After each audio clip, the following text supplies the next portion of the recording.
ओम शांति। भगवत गीता श्लोक क्लास में आज के टेस्ट के लिए बेसिक कोर्स है और जिनके जो भी चित्र बाकी है वो आगे बताते जाइए।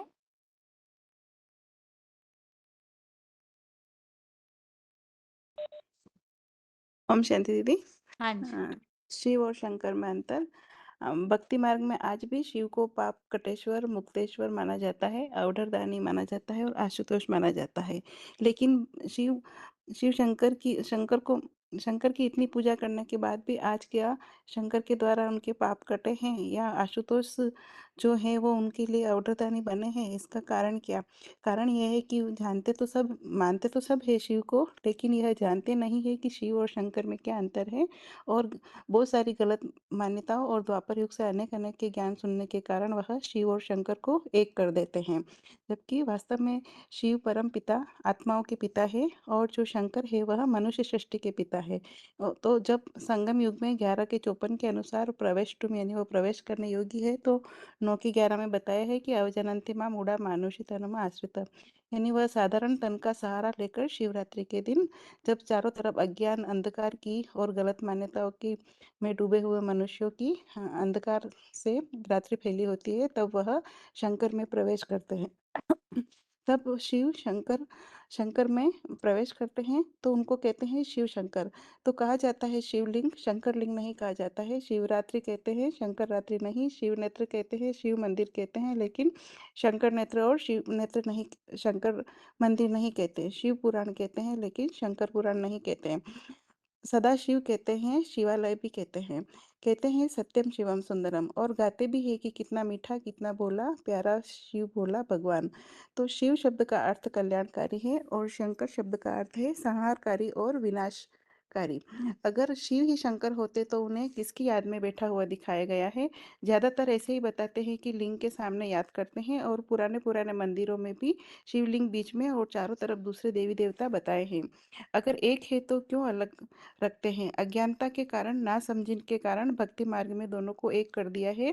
शिव भगवान है वह शंकर देवताओं के बीच में महादेव है। कहा जाता है कि God is one, God is truth, और देवताएं हैं अनेक। इसके लिए गीता में कहा कि 7 के 23 में बताए है अंतवतु फलम तेषां मन। देवताओं के भक्त देवताओं को पाते हैं, पितरों के भक्त पितरों को पाते हैं, और मेरे भक्त मुझको पाते हैं। तो शिव वास्तव में पिता है और शंकर उनके पुत्र हैं। शिव रचयिता है, शंकर रचना है। ऐसे कह सकते हैं शिव डायरेक्टर है और शंकर एक्टर है। तो तीन लोक में शिव को परम धाम में और शंकर को सूक्ष्म लोक में तो दुनिया वालों ने मिलाकर एक क्यों कर दिया, जबकि तीन लोक में इनको अलग अलग दिखाया है, शिव को ऊपर परम धाम में दिखाया है। वास्तव में शिव जब साकार सृष्टि पर आते हैं तो शंकर के साधारण तन में प्रवेश करके कर्तव्य करते हैं। बाप टीचर सतगुरु के रूप में अपना पाठ बजाते हैं। सदगुरु के रूप में जब राजयोग की शिक्षा देते हैं तो शंकर ही 100% पढ़ाई को अपने अंदर उतार लेते हैं। जैसे स्कूल में कोई बच्चा 100% पढ़ाई धारण कर लेता है तो टीचर समान बन जाता है, तो उस बच्चे को टीचर थोड़े ही कहेंगे। उदाहरण है जैसे कि कई बच्चे हैं जो पिता समान ज्ञान शक्ति बोलचाल सब कुछ धारण कर लेते हैं, तो लोग क्या कहते हैं, यह पूरा पिता जैसे है। माना यूं कहते हैं पूरा पिता जैसा है। पिता बनना या पिता होना अलग बात है, उसको पिता नहीं कह देते हैं। तो शिव जैसे निराकारी निर्विकारी निरंकारी है, इसी प्रकार शंकर भी यह गुण अपने में धारण करके शिव समान स्टेज बना लेते हैं। तो शंकर को हमेशा याद में तथा चढ़ी हुई आंखें दिखाते हैं, चढ़ी हुई आंखें दिखाते हैं याद करते हुए, जैसे इस दुनिया में होते हुए भी वह नहीं है। तो 5 के 8 में बताया है कि न एव किंचित करोमि इति युक्तो मन्येत तत्वचितयन वितः, यानी कर्मेंद्रियों से हर प्रकार के कर्म करते हुए भी कुछ नहीं करते। इसी प्रकार का गायन रामचरित में भी मानस में भी आया है कि बिनु पग चले सुने बिनु काना, करे बिन कर्म करे विधि नाना, आनंद रहित सकल रस भोगी, बिनु वाणी बक्ता वर जोगी। तो बिना हाथ के कर्म करते हैं, बिना पैर के चलते हैं और बिना मुंह के बोलते हैं, इस तरह का उल्लेख आया है। तो गीता में ऐसे ही आया है, कर्मेंद्रियों से कार्य करते हुए भी कुछ नहीं करते, अर्थात आकार शरीर में होते हुए भी निराकारी बन जाते हैं। तो उस आकार से जो निराकार जो स्वरूप बन जाता है उसके लिए गीता के 9 के 4 में कहा है मया तत इदम सारु जगत अव्यक्त मूर्ति नाम। और अव्यक्त मूर्ति नाम उस अव्यक्त मूर्ति के द्वारा ही सारा संसार उस विस्तार को प्राप्त होता है। वो सारे जगत के बीज है, जैसा कि 7 के 10 में बताया है। और तभी वह आदि पुरुष, आदिदेव, आदम जो अलग-अलग धर्मों में मान्यता है, एडम, आदम, आदि पुरुष, आदिदेव, तो 11 के 38 में बताया है कि त्वमसि विश्वस्य त्वमादिदेव पुरुषः पुराणः त्वमसि विश्वस्य परम निधानम्। और वो सारे जगत के आधार है, जिसे 11 के 18 में बताया है। और अवधरदानी है, वरदान देने वाले, आशुतोष यानी थोड़े में प्रसन्न होने वाले। जैसा कि 9 के 26 में आया है कि जो व्यक्ति पहले पुष्प, फल, जल मुझे श्रद्धा भावना से प्रदान करते हैं, तो उन्हें मैं ग्रहण करता हूँ। तो वास्तव में जब वो 100% शिव के समान बनते हैं, अव्यक्त मूर्ति बनते हैं, उसी की यादगार में हम आज शिवलिंग की पूजा करते हैं, उनके अंगों की पूजा नहीं करते हैं। तो शंकर शिव, और हमें ये भी सोचना चाहिए कि जब शिव मंदिर में हम जाते हैं, तो शंकर की मूर्ति दीवार पे होती है और शिवलिंग बीच में होते हैं और उनके चारों तरफ देवताएँ होते हैं। तो शिवलिंग की पूजा करना मना ही, वह 100% जब जब वह शिव समान बन जाते हैं, जब शंकर शिव समान बन जाते हैं। तो शंकर शिव समान बनते हैं, इसके लिए 7 के 13 में भी आया है कि इन कि त्रिभिगुणमये भावे एबि सर्व इदं जगत मोहितं न अभिजानन्ति माँ एभ्यं परम अव्यय। यानी इन 3 गुण युक्तों भावों द्वारा मोहित हुआ यह सारा संसार, इन गुणों से परे मुझ अविनाशी तुर्य सदा शिव ज्योति के समान बने एक मुखी रुद्राक्ष को नहीं जानता। तो यही आत्मा है, जिसके लिए आत्मा सो परमात्मा का गायन है मना। यह स्वयं को परमात्मा के समान बना देती है, जिसके लिए गीता में आया है परमात्मा इति उदारत। तो हमें शिव शंकर के इस अंतर को जानना होगा, क्योंकि गीता में भी कहा है कि यह शास्त्र विधि उत्सृजेत वर्तते काम करत स न सिद्धि वाप्नोति न सुखम न पराम गति। यानी जो शास्त्र विधि यानी गीता विधि विधान से परमत पर कार्य करता है, उसे न सिद्धि प्राप्त होती है, न सुख प्राप्त होता है और न परम गति प्राप्त होती है।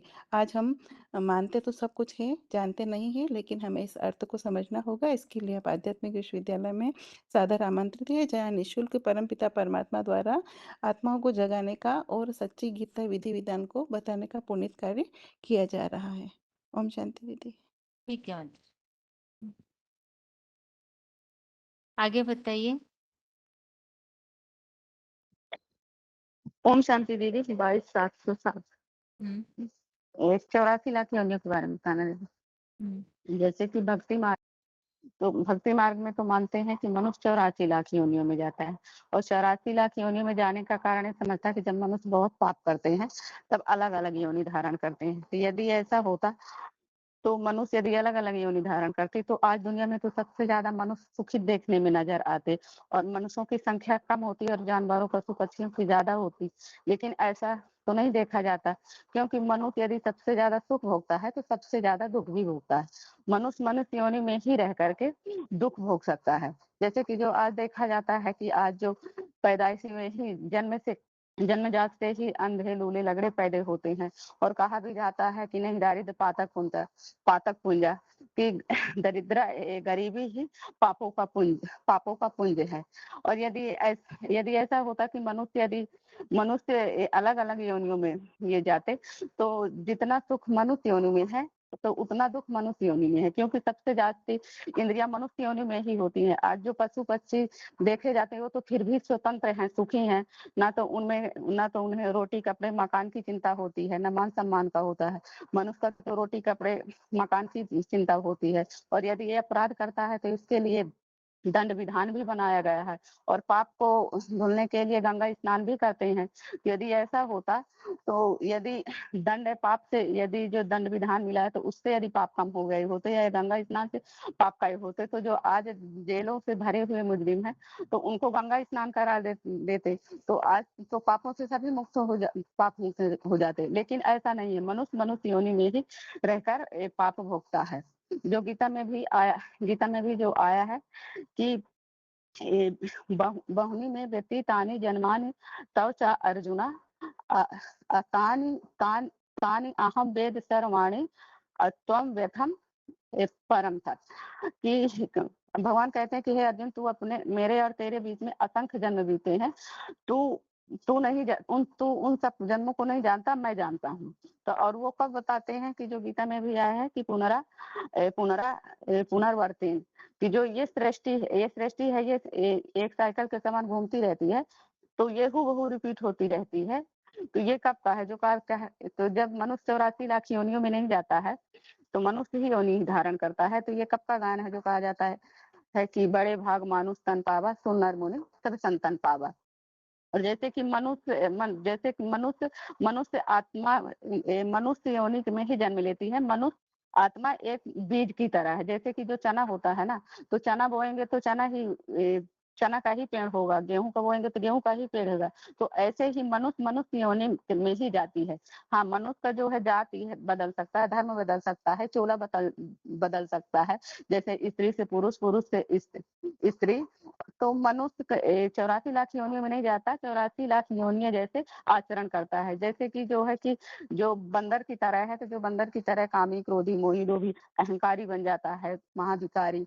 और शेर की तरह खूंखार, हिंसक बन जाता है। कीड़े मकोड़े की तरह एक दूसरे को दुख दुखदाई बन जाता है। तो ऐसे मनुष्य आत्मा ही जन्म मरण के चक्र में आते आते उसकी आत्मा की शक्ति क्षीण हो जाती है। जैसे कि कोई बीज है, तो बीज को यदि एक बार बोएंगे, तो दोबारा यदि बोते हैं तो वो उसका फल कम आते हैं, पेड़ भी छोटा हो जाता है। और यदि उसको बार बार बोएंगे तो बोते बोते उसकी शक्ति वो फल ही देना बंद कर देता है। तो ऐसे ही मनुष्य आत्मा है कि जो जो जन्म मरण के चक्र में आते आते वो पतित बन जाती है, पत्थर बुद्धि बन जाती है। तो जैसे कि जो कहा जाता है कि बड़े भाग मानुष तन पावा, सुंदर गुण सब संतन गावा। तो ये कब का गायन है? तो ये जब भगवान इस सृष्टि पर आते हैं, जब मनुष्य को ज्ञान देते हैं, तो जब उनको जान पहचान कर भगवान के बताए हुए पर रास्ते पर चलते हैं, तब वो पापों से मुक्त होते हैं। तब का गायन है। जो गीता में भी यह कहा गया है कि मैं अध्यक्ष में प्रकृति सोते सचराचरम हेतुना नैन कुंते जगत भी परिवर्तते। मेरी अध्यक्षता में ही ये सृष्टि जो विपरीत गति में जो नीचे की ओर जाती है, तो वो सतयुग नई दुनिया की में परिवर्तित हो जाती है। तो जैसे कि ये सृष्टि, तो ये कब का गायन है? तो सतयुग, त्रेता, द्वापर, कलयुग का नहीं है। ये सृष्टि जैसे है, तो ये 4 भागों में बांटी गई है।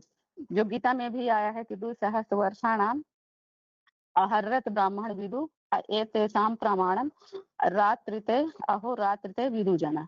ये सृष्टि जो गीता में भी ये कहा जाता है कि ब्रह्मा का दिन, ब्रह्मा की रात। तो जैसे कि हद में जो 12 घंटे का दिन होता है, 12 घंटे की रात, 24 घंटे का, तो ऐसे ही ये सृष्टि 5000 वर्ष की है। तो इसका आधा स्वर्ग रूपी दिन कहा है और आधा स्वर्ग रूपी रात्रि कहा है।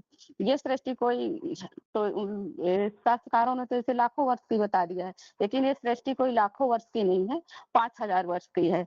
जो कि ब्राह्मण वैवर्त पुराण में भी आया है कि काले पंच सहस्राणि वर्षाणि पृष्ठ भूतले पापानि पापीनो यंती यंती तुम 10 यानी स्नानात। तो भगवान ने गंगा को बताया है कि जब 5000 वर्ष बाद ये पापी तुम पर स्नान करके तुम्हें पाप देंगे। लेकिन शास्त्रकारों ने इसका गलत अर्थ ले लिया है, इसको कलयुग को ही 5000 वर्ष बता दिया, जबकि शास्त्रों में कलयुग का नाम आया ही नहीं है।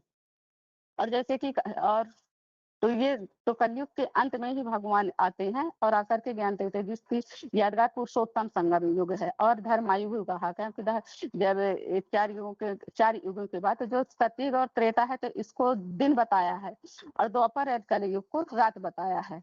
तो जब सतयुग में तो उस समय आत्माएं सतो प्रधान होती हैं, स्वस्थित में होती हैं। तो वहां पे आयु कम होती, जन्म कम होते हैं, आयु लंबी होती है। 150 या 250 होती है। और 16 कला संपूर्ण होती है।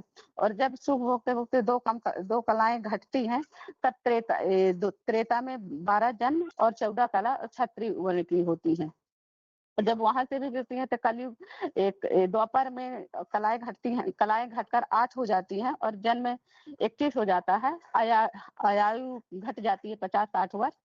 और फिर वहां से भी घटकर कलाएं घटते घटते कलयुग में तो बिल्कुल कलाहीन ही हो जाती हैं।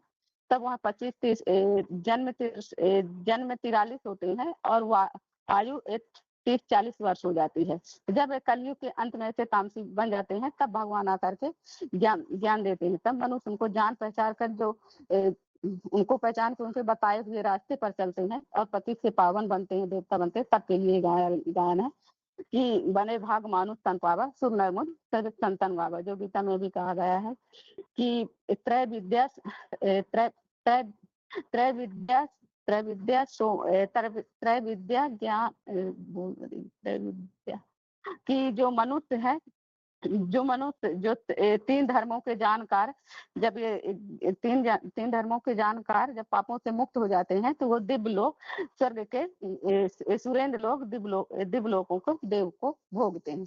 ओम शांति दीदी होगा। आगे बताइए। गर्ज मुनि फोन अनम्यूट है। ओम ओम शांति दीदी। 28,704 मैं हाँ आत्मा के बारे में बताऊंगी आज। हाँ जी। शरीर अलग चीज है, आत्मा अलग चीज है। दोनों शरीर और आत्मा मिलके दोनों मिलके जीवात्मा बनती है। जीव आत्मा का मतलब शरीर सहित काम करने वाला चैतन्य शक्ति को चीना जाता है। नहीं तो आत्मा भी काम नहीं कर सकती और शरीर भी नहीं काम कर सकती। मन जड़ है, मन बुद्धि क्यों गई आत्मा कहा जाता है। मन बुद्धि की पावर में अनेक जन्म का संस्कार होता है। आत्मा में मन बुद्धि संस्कार मजबूत होती है। इसका उदाहरण के लिए मोटर और गाड़ी को दिया है। मोटर जैसे मोटर से बैटरी निकल जाए तो मोटर नहीं चल सकती, वैसे ही आत्मा शरीर से आत्मा निकल जाती है तो शरीर कुछ नहीं काम सकती है। मोटर और ड्राइवर से दिया है। मोटर में ड्राइवर होने से ही मोटर चलेगी, नहीं तो नहीं चलेगी। ये तो आत्मा की बात है ना। तो एक भाई ने बताया है कि वायु है, वायु भी नहीं है। पृथ्वी जल वायु अग्नि आकाश तो पंच तत्व है, ये तो अलग चीज है। शरीर जिसे शरीर बना है, पंच तत्व में बनी शरीर से आत्मा निकलने से की तो शरीर को जलाया जाता है। उसमें जो पंचतत्व रहता है उसको की तो जलाया जाता है, की तो मिट्टी में दबाया जाता है। ये तो जड़ है ना।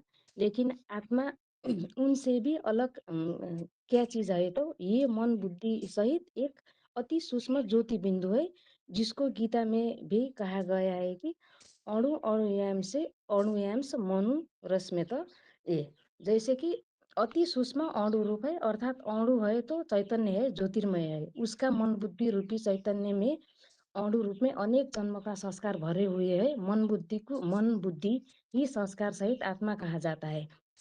वैसे ही वेद के ऋचा में भी आया है कि मनरेव आत्मा, अर्थात मन को ही आत्मा कही जाता है। आत्मा शरीर छोड़ता है तो ऐसा थोड़ी कहे जाता है तो आत्मा वही है, शरीर है तो मन बुद्धि है तो आत्मा चली गई, सब कुछ है लेकिन मन बुद्धि नहीं है, वो मुर्दा किल रही जाती है ना।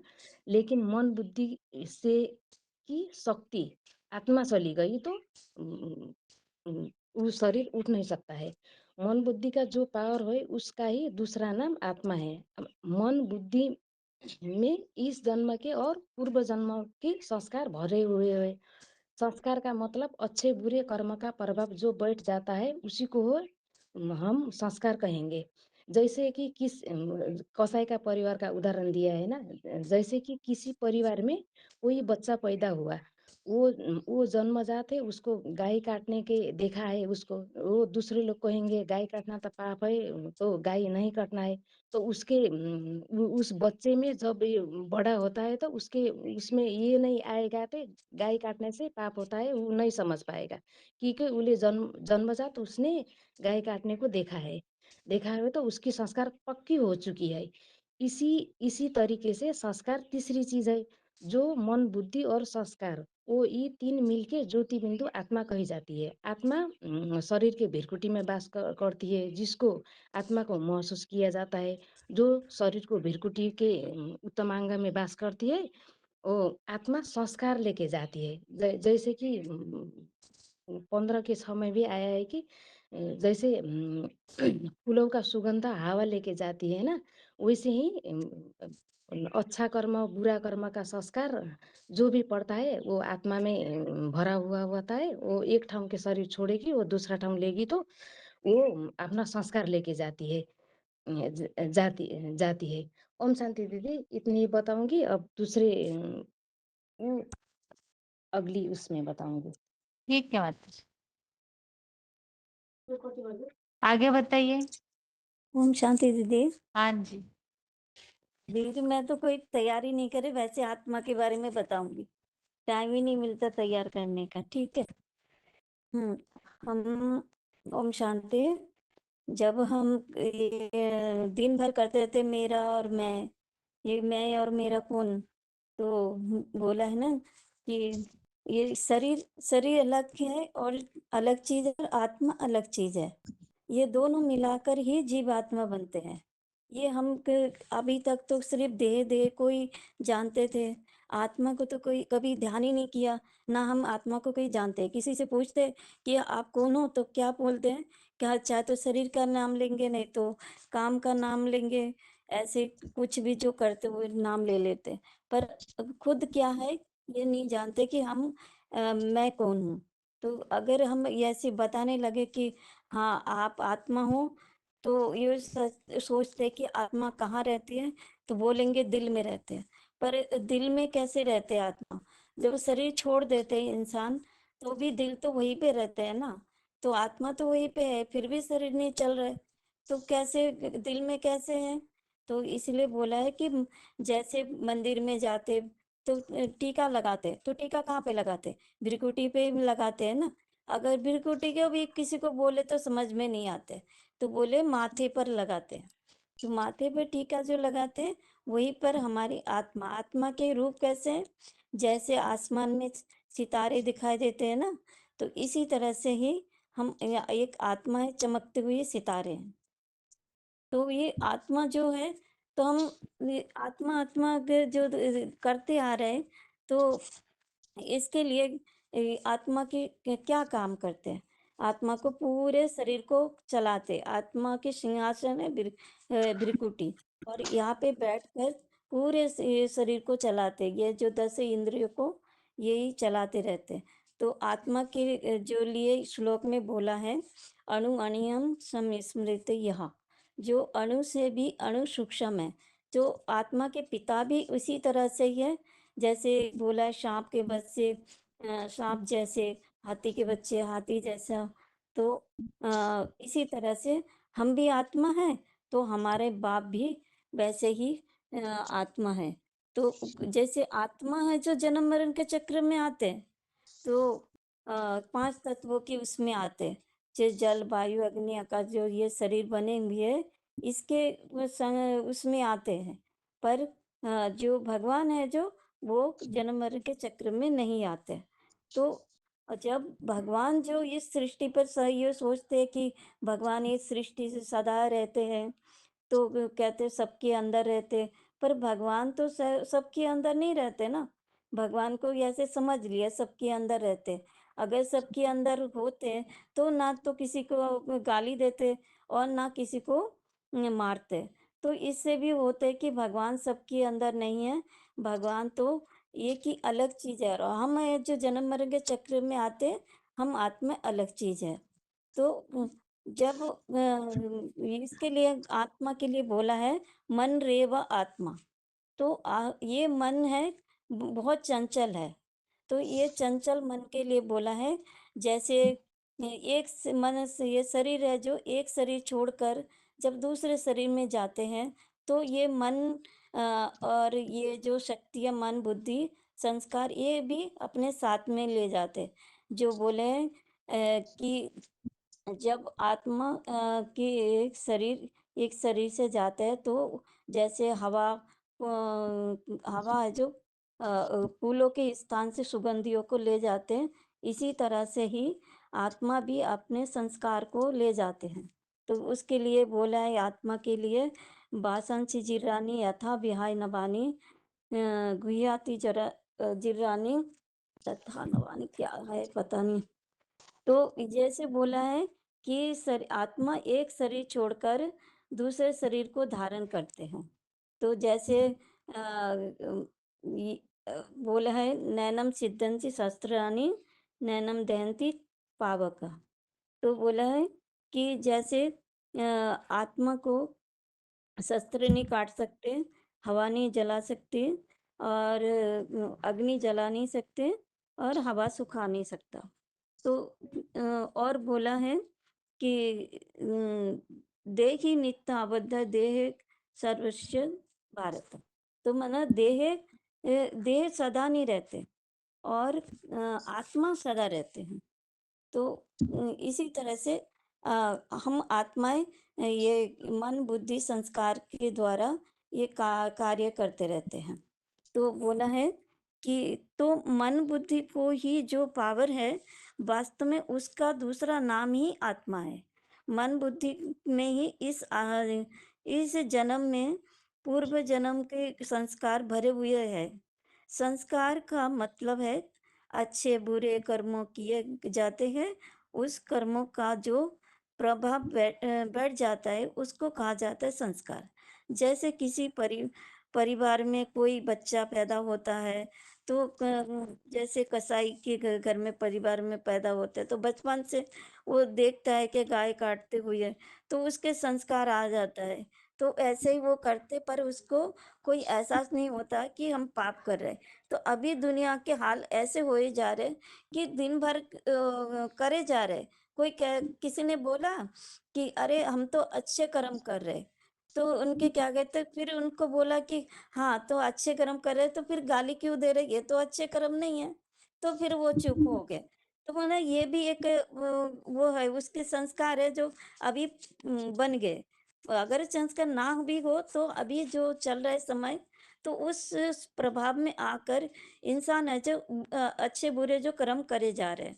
तो फिर बोला है इस तरीके से संस्कार एक तीसरी चीज है। मन बुद्धि और संस्कार ये 3 शक्तियां मिलाकर आत्मा की शक्ति होती है। तो दीदी अभी रहने दो। ओम शांति दीदी। ठीक है। हेलो। और किसी ने बना के बताऊंगी। हाँ जी। हाँ जी, अभी आज मेरा टॉपिक है सृष्टि चक्र, द वर्ल्ड ड्रामा व्हील। तो राजयुगी अभ्यास करने वाले जो स्टूडेंट है उनके बुद्धि में समय का चक्र, काल का चक्र, ये पंचतत्व सृष्टि का आदि मध्य अंत का रहस्य अच्छी तरह मालूम होना चाहिए। तब राजयुगी विशाल बुद्धि सत्तु प्रधान चक्रवर्ती राजा त्रिकालदर्शी राजा बन पाएगा। इसे तो हिस्ट्री में दिखाया जाए तो अशोक को ही बताया जाए त्रिकालदर्शी। वो तो माने चंडासुख बन गया था, कलिंग युद्ध में तो लाखों सब लेटा दिया था वो। तो वो किसी चक्रवर्ती हो पाएगा? चक्रवर्ती राजा सिर्फ माने पुराण में जो दिखाया गया धर्मराज युधिष्ठिर को बताया गया। तो सभी अर्जुन रूपी छात्र के लिए ये एक सुजुग है, ऑप्शन है। शास्त्रों में जो नाम पड़ा है वो गुण कर्तव्यवाच का नाम है। जैसे आज की दुनिया में कोई डॉक्टरी पढ़ता है तो वो जन्मजात नहीं है। ऐसे राजयुगी अभ्यासी पुरुष रूपी आत्मा जिस ज्ञान शस्त्र से अज्ञान रूपी अंधकार को नाश करता है, जिसको गीता में बताया युग संन्यस्त कर्मणाम ज्ञान सच्छिन्न संशयन। तो ज्ञान ही जैसे योग मान संन्यास लाता है, तो ज्ञान द्वारा, ईश्वरीय ज्ञान द्वारा हमारा जितना संशय है उसको हम काट सकते हैं। इसलिए सबसे बड़ा दिव्य और अनोखा शस्त्र है माने ये सुदर्शन चक्र। तो ये शस्त्र कृष्ण भगवान के हाथ में दिखाया गया महाभारत में, और गीता में भी उसी को दिखाया गया, और विष्णु के हस्तों में भी दिखाया गया, नारायण के हस्तों में भी दिखाया गया, लक्ष्मी के हस्तों में भी दिखाया गया। मतलब हमें तो पता है ये कोई स्थूल अस्त्र शस्त्र की बात नहीं है, क्योंकि ये दिव्य शस्त्र बताया गया। गीता में तो बहुत सारा जगह जैसे कि बताया गया दिव्य दृष्टि, दिव्य जन्म, दिव्य कर्म, दिव्य शंख, दिव्य माला, दिव्य गंधानुलेपन। मतलब ये दिव्यता जो बात आती है ये कोई अनोखा चीज है जो सूक्ष्म ज्ञान की पारदर्शी वाला चीज है। तो इसको जो जिंदगी में धारण करेगा तो उसके अंदर सब संशय मिट जाता है। जहां जहां गीता में दिव्य शब्द का इस्तेमाल है इसी आधार पर जरूर माने ये गुणवाचक विशेषता को बताया गया। तो हमें देखना है अपने माने सु माने आत्मा, देखना माने दर्शन करना। तो पूरा राज जो है ड्रामा चक्र के अंदर उसको एक्यूरेट जानकारी होना चाहिए। एक परमपिता परमात्मा जो सदा सत्य है और त्रिकालदर्शी है और सदा सात्विक स्टेज में रहने वाले वही विशाल बुद्धि है। वो आके सृष्टि रंगमंच पर वही ज्ञान दे सकता है। इसलिए 7:26 में क्या बताया, वेदाहं समिति तानी वर्तमानी च अर्जुन भविष्यानि च भूतानि मातुम वेद न क्वश्चन। भगवान जन्म मरण रहित है तो सारी सृष्टि का राज को जानता है। बाकी कोई कितना बड़ा बुद्धि ज्ञानी मानी व्यक्ति साधु संत महात्मा इस दुनिया में क्यों ना हो, सब इसी त्रिगुणों इस सृष्टि के बंधन में जन्म मरण चक्र में आते हैं। इसलिए उनका बुद्धि स्वल्प बुद्धि बन जाता है, क्षीण बुद्धि बन जाता है और नष्ट बुद्धि भी बन जाता है। सृष्टि का राज एक भगवान के सिवाय कोई दे ही नहीं सकता। तो एक एक का तो बैठ के वो नहीं देगा, ये तो बड़ा ह्यूज ड्रामा है 500-700 करोड़ आत्माओं का। तो इसीलिए वो एक तरीका, एक फॉर्मूला बताता है। क्या बताते हैं ना, बहुनी में व्यतीतानि जन्मानि तव चार्जुन तान्मे हो वेद सर्वाणि न तुम वेथो मां परं तपो। माने तेरे मेरे बीच में असंख्य कल्पों में असंख्य जन्म बीत चुका है। इसलिए ये बात को मैं जानता हूँ, तू नहीं जानता हूँ, क्योंकि तू जन्म मरण चक्र में आते हो। भगवान तो बुद्धिमान का बुद्धि है, बताए इंद्रियाणि परान्यायु इंद्रियभ्य परम मन मनसस्तु परा बुद्धि सबुद्धि परत्तु स। बुद्धिमानों का बुद्धि परते पर है, तो वही त्रिकालदर्शी है। भगवान खुदा खुद आके ये सृष्टि का जो ड्यूरेशन पीरियड है, जिसके बारे में आज तक समाज अज्ञ है, तरह तरह का मान्यता फैला हुआ है, तो भगवान क्या बताते हैं ना, इस सृष्टि 5000 साल का है, अपितु संसार के बारे में तरह तरह का है। कोई कहता है ये सृष्टि लाखों वर्ष से, करोड़ों वर्ष से, बिलियन वर्ष से, तो कोई ये सृष्टि 40 कलयुग समाप्त होने में अभी 40,000 साल पड़े। अब बताओ, जब से वो कह रहे हैं 40,000 वर्ष पड़े हैं, तब से एक साल भी कम। अब बताओ किस प्रकार का हिसाब। और बिग बैंग क्या मतलब करते हैं, बिग बैंग थ्योरी बताते हैं, स्टेडी स्टेट बताते हैं, अभिमान बताते हैं, के बाद सृष्टि अब अनेक आपका मान्यता, आवाज अनेक बहुत कट मतांतरों रहा से है, हाँ, आवाज कट रहा अनेक है, आवाज मान्यता में और मत आवाज कट रहा है तो हेलो, हाँ जी, अभी आ रहा है? हाँ जी। हाँ हाँ, तो ये जो दुनिया में अनेक प्रकार का मान्यता फैली हुई है, तो उसमें सच कौन सा है, कौन हम पता करेंगे कि इसमें, इसीलिए किसी का कोई माने एक प्रकार का इसलिए शास्त्र पुराण का जो ये सृष्टि पहले क्या था कि मधु को राक्षस थे, उसको मधुसूदन ने उसको हत्या करके सृष्टि स्थापन किया है उनकी मेहनत से। तरह तरह के मौसम है, कोई उत्तर नहीं, इसलिए दुनिया का हर चीज है,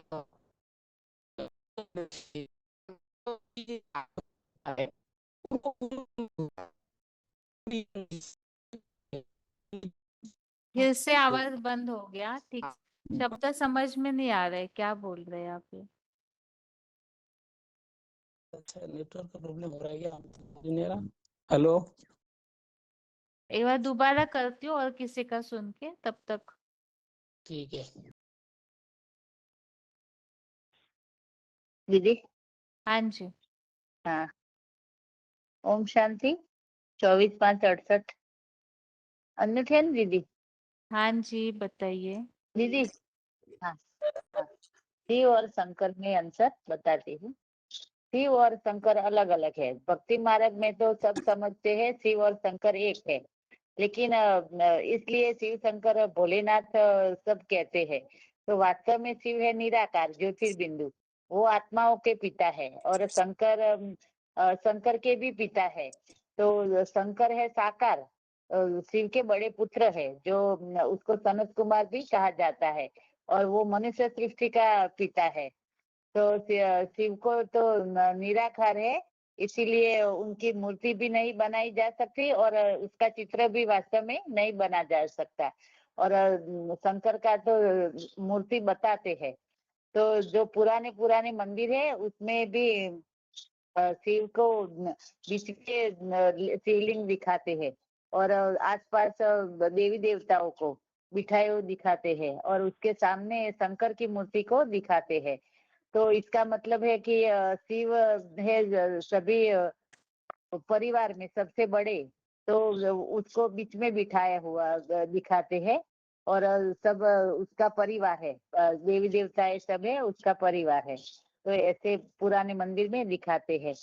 तो शिव को तो शिवलिंग कहते हैं, लेकिन शंकरलिंग नहीं कहते हैं। शिवालय कहते कहा जाता है, लेकिन शंकरालय नहीं कहते। शिव पुराण कहते हैं, लेकिन शंकर पुराण नहीं कहा जाता। सत्यम शिवम सुंदरम कहते हैं, लेकिन सत्यम शंकरम सुंदरम नहीं कहते हैं। तो शिव तो जन्म मरण के चक्र में नहीं आता है, और शंकर को तो जन्म दिखाया है। तो शिव की पूजा के लिए भक्तों ने ये लिंग की मूर्तियां बनाई हुई है। तो शिव अर्थात कल्याणकारी, तो वो जो भी बोलेगा वो कल्याणकारी, वो देखेगा वो भी कल्याणकारी, और कर्मेंद्रियों से कर्म करेगा वो भी कल्याणकारी। और शंकर को तो सारे संसार का वो तो संहार करता है, इसे इसीलिए उसको तो कहते हैं संकरोति, अर्थात वो दुनिया में शांति कर देता है। तो उनको वो नाम दोनों के नाम भी अलग है और काम भी अलग है, लेकिन दोनों को मिलाकर एक क्यों कर दिया है? क्योंकि राम की आत्मा है वो शिव की गहरी याद में रहकर शिव समान बन जाती है। तो उसके लिए कहते हैं, शिव के लिए गाया जाता है, कितना प्यारा कितना मीठा शिव बोला भगवान, उसको कहते हैं। तो वो आत्मा जो शंकर की आत्मा है वो शिव समान बन जाती है, तो निराकारी निर्विकारी निरहंकारी और निष्काम सेवाधारी बन जाती है। इसीलिए शिव शंकर को एक कर दिया है। बाकी 33 करोड़ देवताओं में से किसी के नाम के साथ शिव का नाम नहीं जुड़ा जाता है, एक शंकर का नाम ही जोड़ा जाता है। और शंकर को देव देव महादेव भी कहा जाता है। तो शिव को तो ईश्वर गॉड अल्लाह के नाम से जानते हैं, और शिव है परम धामवासी, तो उनको अलग उनकी अलग अलग धर्म में अलग नाम से मान्यता है। मुसलमान उसे अर्थ कहते हैं, खुदा अर्थ में रहता है फर्श में नहीं।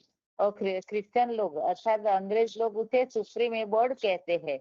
जैनी लोग उसे तुरिया धाम के नाम से जानते हैं, और हिंदुओं में भी उनको शांति धाम, निर्वाण धाम, सूक्ष्म वतन, ब्रह्मलोक, ब्रह्मांड, मुक्तिधाम, आत्मलोक के नाम से जानते हैं। और शंकर का तो सूक्ष्म वतन वासी के नाम से जानते हैं, तो उनको अश्वत्थ वृक्ष अथवा कल्प वृक्ष के नाम से भी जाना जाता है। तो उनको आदिदेव, आदिनाथ, आदम के नाम से हम जानते हैं। तो शिव है परम धाम के रहने वाला, तो उसके लिए गीता में श्लोक आया है 15वें अध्याय के 6 में, न तद भासयते सूर्यो न शशांको न पावकः यत् गत्वा न निवर्तन्ते तत् धाम परम मम। अर्थात जहाँ सूरज चांद सितारों का प्रकाश नहीं पहुंचता, जहाँ अग्नि का भी प्रकाश नहीं पहुंचता, वह मेरा परे से परे धाम है जहाँ के मैं रहने वाला हूँ। वो स्वयं आकर स्वयं का ही परिचय देते हैं। तो शंकर के लिए गीता में कहते हैं कि 11वें अध्याय के 38वें श्लोक में आया है, त्वम आदिदेवः पुरुष पुराण त्वम अस्य विश्वस्य परम निधानम वेत्ता अति वेद्यम च परम च धाम त्वया ततम विश्वम अनंत रूप। अर्थात वो आदिदेव है, पुरातन पुरुष है, विश्व के परम आश्रय है, त्रिकालदर्शी है तथा जानने योग्य है। तो शिव की पूजा की भक्तों ने लिंग मूर्तियां बनाई हुई है, और शंकर की तो आकारी मूर्तियां बनाई हुई है। और पुराने मंदिरों में तो वो बीच में रखा हुआ है, और कहा है कि इसीलिए वो शंकर को तो ध्यान अवस्था में दिखाया है। तो वो शिवलिंग के सामने बैठे हैं और किसका ध्यान कर रहे हैं, तो इसके लिए साबित होता है कि वो उनसे भी ऊंचा है शिव सुप्रीम सोल, उनकी याद में लवलीन दिखाते हैं। तो इससे साबित होता है कि शिव की आत्मा अलग है और शंकर की आत्मा अलग है। तो शिव तो है डायरेक्टर है, और शंकर है ये सृष्टि रंगमंच के पिक्चर के हीरो पार्टधारी है। और शंकर के लिए तो कहते हैं कि रौद्र रूप धारण करता है, तो इसको रुद्र भी कहा जाता है। तो उनके नाम पर से यज्ञ का नाम पड़ता है अविनाशी रुद्र ज्ञान यज्ञ। और महाकाल भी उसको कहते हैं, उनको अमोघ वीर्य भी कहा जाता है, उनको अव्यक्त मूर्तिना भी कहा जाता है। और वो अवधरदानी है, आशुतोष भी है, तो साधारण में ही वो प्रसन्न हो जाते हैं और वरदान दे देते हैं। ये सब। और शंकर के तो आभूषण भी कितने अलग है, देवी देवताओं को तो श्रृंगारित बताते हैं, लेकिन शंकर को तो डमरू, साप, कमंडल, त्रिशूल, वाघांबर, और उसकी मूर्ति में ब्रखुटी में तीसरा नेत्र जो शिव नेत्र के रूप में हम जानते हैं, वो उसको बताते हैं। तो उसका भी आध्यात्मिक रहस्य है। सभी जो भी उनके आभूषण बताए वो सबका ही आध्यात्मिक रहस्य है। ओम शांति दीदी। और आगे बढ़ बताओ। और तो नहीं, बहुत ठीक है, लंबा है मतलब लेकिन दीदी। अगले क्लास में फिर से। ठीक, हाँ। आगे बताइए। ओम शांति। हाँ हाँ जी। दीदी। हाँ दीदी, हमने आत्मक और तीन लोक का ये तो चित्र बताया था। अब इसके बाद दो तीन चित्र का एक साथ ही है, थोड़ा शॉर्ट में है, वही बताएंगे। जैसे परम पिता परमात्मा इस सृष्टि पे आते हैं तो कर्तव्य क्या करते हैं, उनके कर्तव्य क्या हैं। तो जैसे भगवान दुनिया में कहते हैं कि भगवान कुछ भी कर सकता है, मरे हुए को भी जिंदा कर सकता है, लेकिन और ये भी कहते हैं ना, पत्ता भी हिल सकता नहीं सत्ता तेरे के बिना। तो क्या परमात्मा ऐसा कोई कर्तव्य करते हैं? नहीं, परमात्मा ऐसा कोई कर्तव्य नहीं करते हैं, क्योंकि गीता में ही बताया है कि परमात्मा तो अजन्मा है। चौथे अध्याय के 6वें श्लोक में बताया है, अजा अपि सन अभ्यात्मा भूतानाम ईश्वरीय सन प्रकृतिम अधिष्ठाय संभवामि आत्माया। तो मतलब उनका वो जन्म प्रकृति को अधीन करके ही, प्रवेश करके ही जन्म लेते हैं। और जन्म कर्म चमे दिव्यम, उनका जन्म कर्म दोनों ही दिव्य है। तो उनका कर्तव्य करने के लिए उनको शरीर चाहिए होता है। तो परम पिता जब इस सृष्टि पे आते हैं तो किसी शरीर का आधार लेते हैं, और शरीर का आधार लेकर के तीन कर्तव्य करते हैं। कौन? तीन मूर्तियों के साथ आते हैं। पहली मूर्ति ब्रह्मा के द्वारा जो स्थापना का कार्य करते हैं, और शंकर के द्वारा पुरानी दुनिया, पुरानी मान्यताओं का, पुराने धर्मों का विनाश करते हैं, और विष्णु के द्वारा नई दुनिया की पालना का कार्य करते हैं। भगवान कोई चमत्कार नहीं करते हैं। इसके लिए भी गीता में भी बोला है, न कर तुम कर्माणी। ये श्लोक दीदी पूरा याद नहीं आ रहा अभी। भगवान कोई लेन देन भी नहीं करते, जैसे किसी के पाप न लेते हैं, न पुण्य लेते हैं। तो इसके लिए भी गीता में श्लोक आया हुआ है, नादते कश्चित पापम। तो भगवान जैसे इस सृष्टि पे जब आते हैं तो कार्य क्या करते हैं? तीन आत्माओं के द्वारा, तीन मूर्तियों के द्वारा कौन सा कार्य करते हैं? जो गीता में लिखा हुआ है ना, मनुष्य तन में आते हैं, साधारण मनुष्य तन में आते हैं, और जानन्ति मामूढ़ा मानुषी तनुआश्रितम। तो मनुष्य तन में आते हैं, गर्भ से जन्म नहीं लेते हैं। तो क्योंकि भगवान भी अगर गर्भ से जन्म लेने लगेंगे तो उनको भी जन्म मरण के चक्र में आना पड़ेगा। तो उनका तो प्रवेशता रूपी दिव्य जन्म होता है। तो इस आकर के कार्य क्या करते हैं? तो कार्य करने के लिए जो 7वें अध्याय के 6वें श्लोक में बोला है, इत्युद्योनि भूतानि सर्वाणि उपधार्य अहम कृतस्त्वं जगत प्रभुआ प्रलयात्।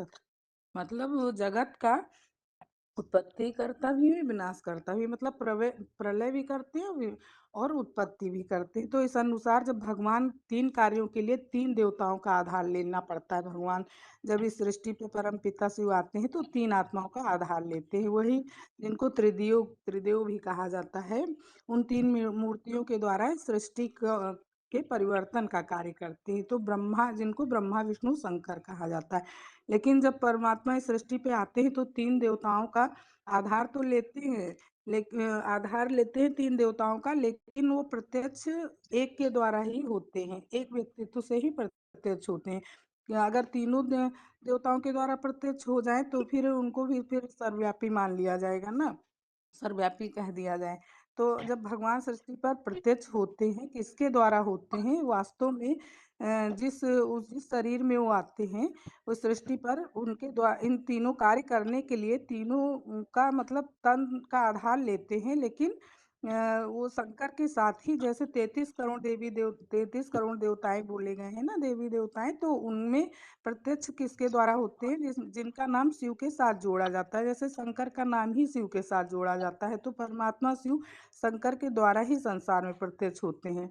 इसीलिए भक्ति मार्ग में शंकर को शिव ही समझ लिया जाता है, मतलब शिव शंकर को एक ही समझ लेते हैं। शिवलिंग कहा जाता है, तो उसका मतलब उसमें कोई तो विशेषता होती होगी, तो उनको शिवलिंग क्यों कहा जाता है? शंकर को तो शरीर सहित दिखाते हैं। तो शरीर में दिखाने के बाद जैसे शंकर तो देह में आते हैं, मतलब वो क्या है कि है तो वो शरीरधारी, और वो जन्म मरण के चक्र में भी आते हैं। लेकिन उनकी क्या है, वो अपनी जो परम पिता शिव जब आते हैं, जो वो ज्ञान योग की, राजयोग की पढ़ाई पढ़ाते हैं, उस पढ़ाई को वो अपने में इतना धारण कर लेते हैं कि वो शिव समान ही बन जाते हैं। तो इसका मतलब उनको शरीर तो रहता है, परंतु उनकी स्टेज बिल्कुल निराकारी बन जाती है। जैसे देह होते हुए भी उनको देह का भान नहीं रहता है। इसीलिए शंकर की मूर्ति भी दिखाते हैं, और उनके सामने शिवलिंग का चित्र भी दिखाते हैं, मतलब शिवलिंग भी दिखाते हैं कि उनके ध्यान में बैठे हुए हैं। तो वो आत्मिक स्टेज में इतना धारण कर लेते हैं, ऐसी तपस्या कर लेते हैं कि वो शिव समान ही बन जाते हैं, इसलिए उनको शिव के साथ जोड़ा जाता है। तो जैसे शास्त्रों में भी शास्त्र में जिनके लिए बोल देते हैं ना, बिन पग चले सुने बिन काना, तो मतलब शरीर शरीर रहते हुए भी वो इंद्रियां रहते हुए भी इंद्रियों का उनको भान नहीं होता, इसलिए ऐसा बोल उनके लिए ऐसा कहा जाता है। और इसमें फिर उसके बाद यही सर्व आत्माओं का पिता एक है। ये अभी तक जैसे हमने आत्मा को जान लिया, परमात्मा को जान लिया, अपने पिता परमात्मा को भी जानना, अपने घर को जानना तीन लोग के चित्र में, तो अब हमें ये जानना है कि सबका पिता एक है। तो कैसे, जैसे दुनिया में भी कह देते हैं ना सबका मालिक एक है, और कहते हैं हिंदू मुस्लिम सिख ईसाई आपस में सब भाई भाई, तो शरीर के नाते तो ये संभव नहीं हो सकता है। तो आत्मा के नाते ही हम सबका पिता एक है। सभी जैसे ज्योति बिंदु बिंदु आत्माओं का पिता एक है। तो मुस्लिम भी जैसे कहते हैं अल्लाह नूर है, भोर का तारा है, मतलब उसी ज्योति को ही मतलब ज्योति को ही सभी भगवान मानते हैं, वो ज्योति रूप को भी। क्योंकि मोहम्मद ने भी यही कहा था ना कि वो मैं भगवान मतलब नहीं है, वो खुदा नहीं है, वो खुदा के पुत्र है। और ऐसे गॉड क्रिश्चियन भी बोलते हैं ना गॉड इज लाइट, मानव प्रकाश को ही वो मानते हैं। गुरु नानक भी कहते हैं एक ओंकार निराकार। तो अब जैसे चित्र में जो दिखाया है जापान में, जो भगवान को जानते भी नहीं है, मान पर जानते तो नहीं लेकिन वो मानते हैं, वो भी 3 फुट की मेज पर लाल पत्थर रख करके ध्यान लगाते हैं। तो दूसरे धर्मों में भी अब ये तो दूसरे धर्मों की मान्यता है। अब हिंदू धर्म में भी दिखाते हैं ना, रामेश्वरम गोपेश्वरम, माना सभी लोग उसी निराकार शिवलिंग की पूजा कर रहे हैं, उसको ही कहते हैं सबका मालिक एक है। वही निराकार शिव ज्योति जो है, जिसको सब धर्मों के लोग मानते हैं परंतु जानते नहीं है।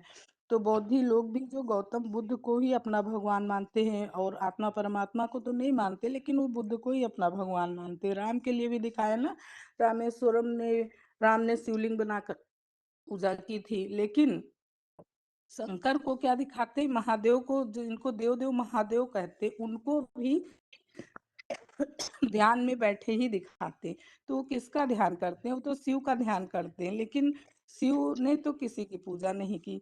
तो प्राणियों इसके लिए ध्यान नहीं दिखाते। इसका जैसे माना कि सब प्राणियों का आदि, सब प्राणियों मतलब शंकर को ही शिव की पिता की याद में बैठा दिखाते, तो फिर ये दोनों मिल करके एक कैसे हो जाते हैं। तो वो उनका ध्यान ऐसे करते हैं तो शिव समान ही बन जाते हैं। जैसे सत्य एक ही कहते हैं ना, सत्यम शिवम सुंदरम, सत्य एक ही है। तो ये हम तो शिव शंकर ही ऐसे ही, मतलब शिव का नाम शंकर के साथ इसीलिए जोड़ा जाता है कि जब कलयुग अंत में शिव पिता इस सृष्टि पे आते हैं तो उनको शरीर नहीं होता है, तो उनको अजन्मा कहा गया है। अगर वो भी जन्म मरण के चक्र में आते तो जैसे श्लोक में बताए हैं, जो ध्रुवम जन्म मृत्युस्य चा, मतलब उनको भी जन्म मरण के चक्र में आना पड़े। तो सृष्टि का हीरो पाठधारी आत्मा जो है उसका ही शरीर लेते हैं, वही आत्मा जो है शंकर का शरीर है। वो भी 84 जन्म लेते लेते पतित बनते हैं, परंतु उसमें एक सच्चाई होती है जो उनको शिवपिता चुनते हैं, और उसमें प्रवेश करके ही एक परिवर्तन का कार्य करते हैं।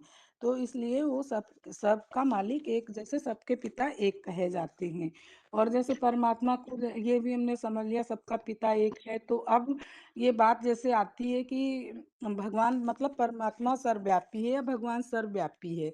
तो बहुत जगह ऐसी बात आई, ये इसको मतलब सर्वव्यापी कहना तो ये बहुत बड़ी भूल हो गई, ये पाप हुआ। लेकिन ये इसीलिए ये घोर मतलब अधर्म का मार्ग बन जाता है, नहीं तो समाज की ऐसी स्थिति होती नहीं, ऊपर ही उठती नीचे गिरते नहीं। तो जो परमात्मा सर्वव्यापी नहीं है, इसमें चित्र में जो दिखाया है इस चित्र में कि एक आदमी बीमार पड़ा है, वो क्या कह रहा है, प्रभु जी दुख हरो। तो हम सब में अगर भगवान होते, सब में व्याप्त होते, तो वो क्यों अपने दुख खुद ही दूर कर लेता। और फिर अ, चौथे अध्याय में जो बताया 9वें श्लोक में जन्म कर्म च में दिव्यम, तो उनका जन्म कर्म दिव्य है, तो कैसे किसी में मतलब सब में कैसे व्याप्त हो सकते हैं। और गीता रामायण में भी बोलते हैं, जब जब होए धर्म की ग्लानि, बाढ़े असुर धर्म अभिमानी, तब धरि प्रभु मनुष्य शरीरा। तो मतलब उनको तो आना पड़ता है, यहाँ है ही नहीं, है नहीं तो किस सर्वव्यापी कैसे हो गए। और जो उनका नाम रूप धाम भी बताया, वो रहने वाले कहाँ के, जो 15वां अध्याय के 6वें श्लोक में बताया न तद्वासी सूर्यो न शशांको। मतलब भगवान तो इस धाम के रहने वाले नहीं, परे से परे धाम के हैं। और कहते हैं छोड़ भी दे आकाश सिंहासन, इस धरती पे आ जा रे। ऊंचा तेरा धाम, ऊंचा तेरा काम, ऊंचा तेरा नाम। तो जब ऊंचा काम धाम नाम कहते हैं तो ऊपर वाला देख रहा है, ऐसे भी बोलते हैं। तो माना इस सृष्टि पे वो है नहीं, फिर वो सर्वव्यापी कैसे हो गया? इसके बाद जो दूसरा चित्र दिखाते हैं ना, आग में एक लोहे को डालते हैं, तो आग का काम है जैसे ताप देना। तो जैसे लोहे में आग के संपर्क में जो भी चीज आती है तो उसको भी उसका गुण मिल जाता है, तो लोहा भी लाल हो जा रहा है। तो यहाँ जैसे माना जैसे बीज का गुण जो तो वृक्ष में जरूर होगा, तो अगर परमात्मा सब में होता तो उनके गुण भी सब में समा जाते। जो गीता के जो चौथे 9वें अध्याय के चौथे और पांचवें छठवें श्लोक में ऐसे बताया है ना, कि चौथे पांचवे, हाँ, मया तो तमिदम सर्व जगत अव्यक्त मूर्तना मतस्थानि सर्वभूतानि न चाहम तेषु अवस्थिता। मतलब वो मैं उनमें स्थित नहीं हूँ, वो सब मेरे में है। तो न च मतस्थानि भूतानि पश्चिमे योगमेश्वरम भूत व्रत न च भूतस्थो मम आत्मा भूत भावना। मतलब मैं प्राणियों में स्थित नहीं हूँ, मतलब वो सब मेरे अंदर हैं, ऐसे बताया। तथा एक यथा एक आकाश स्थितो नित्यम वायु सर्वगतो महान तथा सर्वाणि भूतानि मतस्थानि उपधारयति। जिस तरह सब ओर जाने वाला महान वायु मतलब आकाश में स्थित है, वैसे सभी प्राणी मेरे में स्थित है, मैं उनको धारण किए हुए हूँ, ऐसे बताया है। तो जो भी सब सात्विकी जैसे बताया, सब सभी प्राणी समुदाय मेरे में स्थित है, मैं उसमें नहीं हूँ। फिर आगे चित्र में जो बताया है, अगर मतलब भगवान सब में होते तो उनके जो बताया है राजसी तामसी भाव जो है मेरे में है, मैं उनमें नहीं हूँ। अगर सब में भगवान होते तो आज इतने मंदिर क्यों बनाते, स्वयं ही स्वयं की पूजा कर लेते। फिर क्यों कहते हैं सबका मालिक एक है, और ब्रदरहुड भी कहते हैं, तो सब मतलब फादर ही हो जाते, मतलब सब में अगर भगवान होते तो सब फादर कहे जाते। फिर आगे चित्र में जो दिखाया हिंसा, एक व्यक्ति हिंसा करते हुए जो स्त्री को दिखाया है, वो बोल रही प्रभु जी लाज बचाओ, तो क्या परमात्मा का ये कर्तव्य है? फिर आगे दिखाता है दूसरे की, एक भाई दूसरे की भाई की हत्या कर रहा है। तो अगर परमात्मा सर्वव्यापी माना सर्वव्यापी होता तो आज भाई भाई को क्यों मारते, क्यों मार डालते हैं? क्या ये परमात्मा का ऐसा कार्य है? परमात्मा तो ज्ञान का सागर, शांति का सागर है और प्रेम का सागर है। आगे भी फिर आगे एक भक्त को दिखाया जो बोल रहे हैं प्रभु जी दर्शन दो, तो कौन किसको दर्शन दे? ऐसे तो मतलब संत साधु संत महात्माएं सब भजन कीर्तन गाते हैं, ऐसे तो बैठते हैं, वो शिवोहम भी कह लेते हैं, लेकिन जब बैठते हैं कथा करते हैं तो क्या बोलते हैं? प्रभु जी दर्शन दो। तो कौन किसको दर्शन देगा जब सभी भगवान हो गए? तो फिर आगे एक दिखाया है कि गीता जो रखी है, लेकिन पर गीता रखी है जिसमें लिखा है यदा यदा ही धर्मस्य ग्लानिर्भवति भारत, तो उस अनुसार भी समझाते हैं परित्राणाय साधूनां विनाशाय च दुष्कृताम। तो ये सब चीजों से समझाते हैं कि भगवान सर्वव्यापी नहीं है।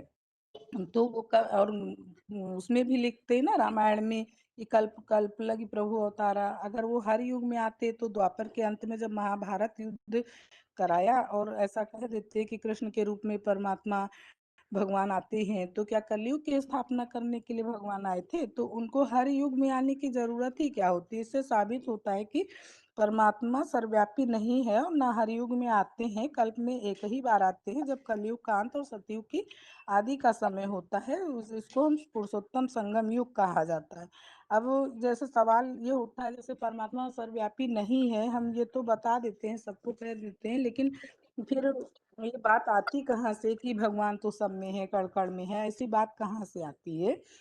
तो इसको समझने के लिए जैसे हम समझते हैं कि जब वास्तव में जैसे सबके अंदर अपनी अपनी आत्मा होती है, सबकी आत्मा भिन्न संस्कार अलग अलग संस्कारों वाली होती है। परमात्मा जो परम पिता परमात्मा उन सबसे अलग है।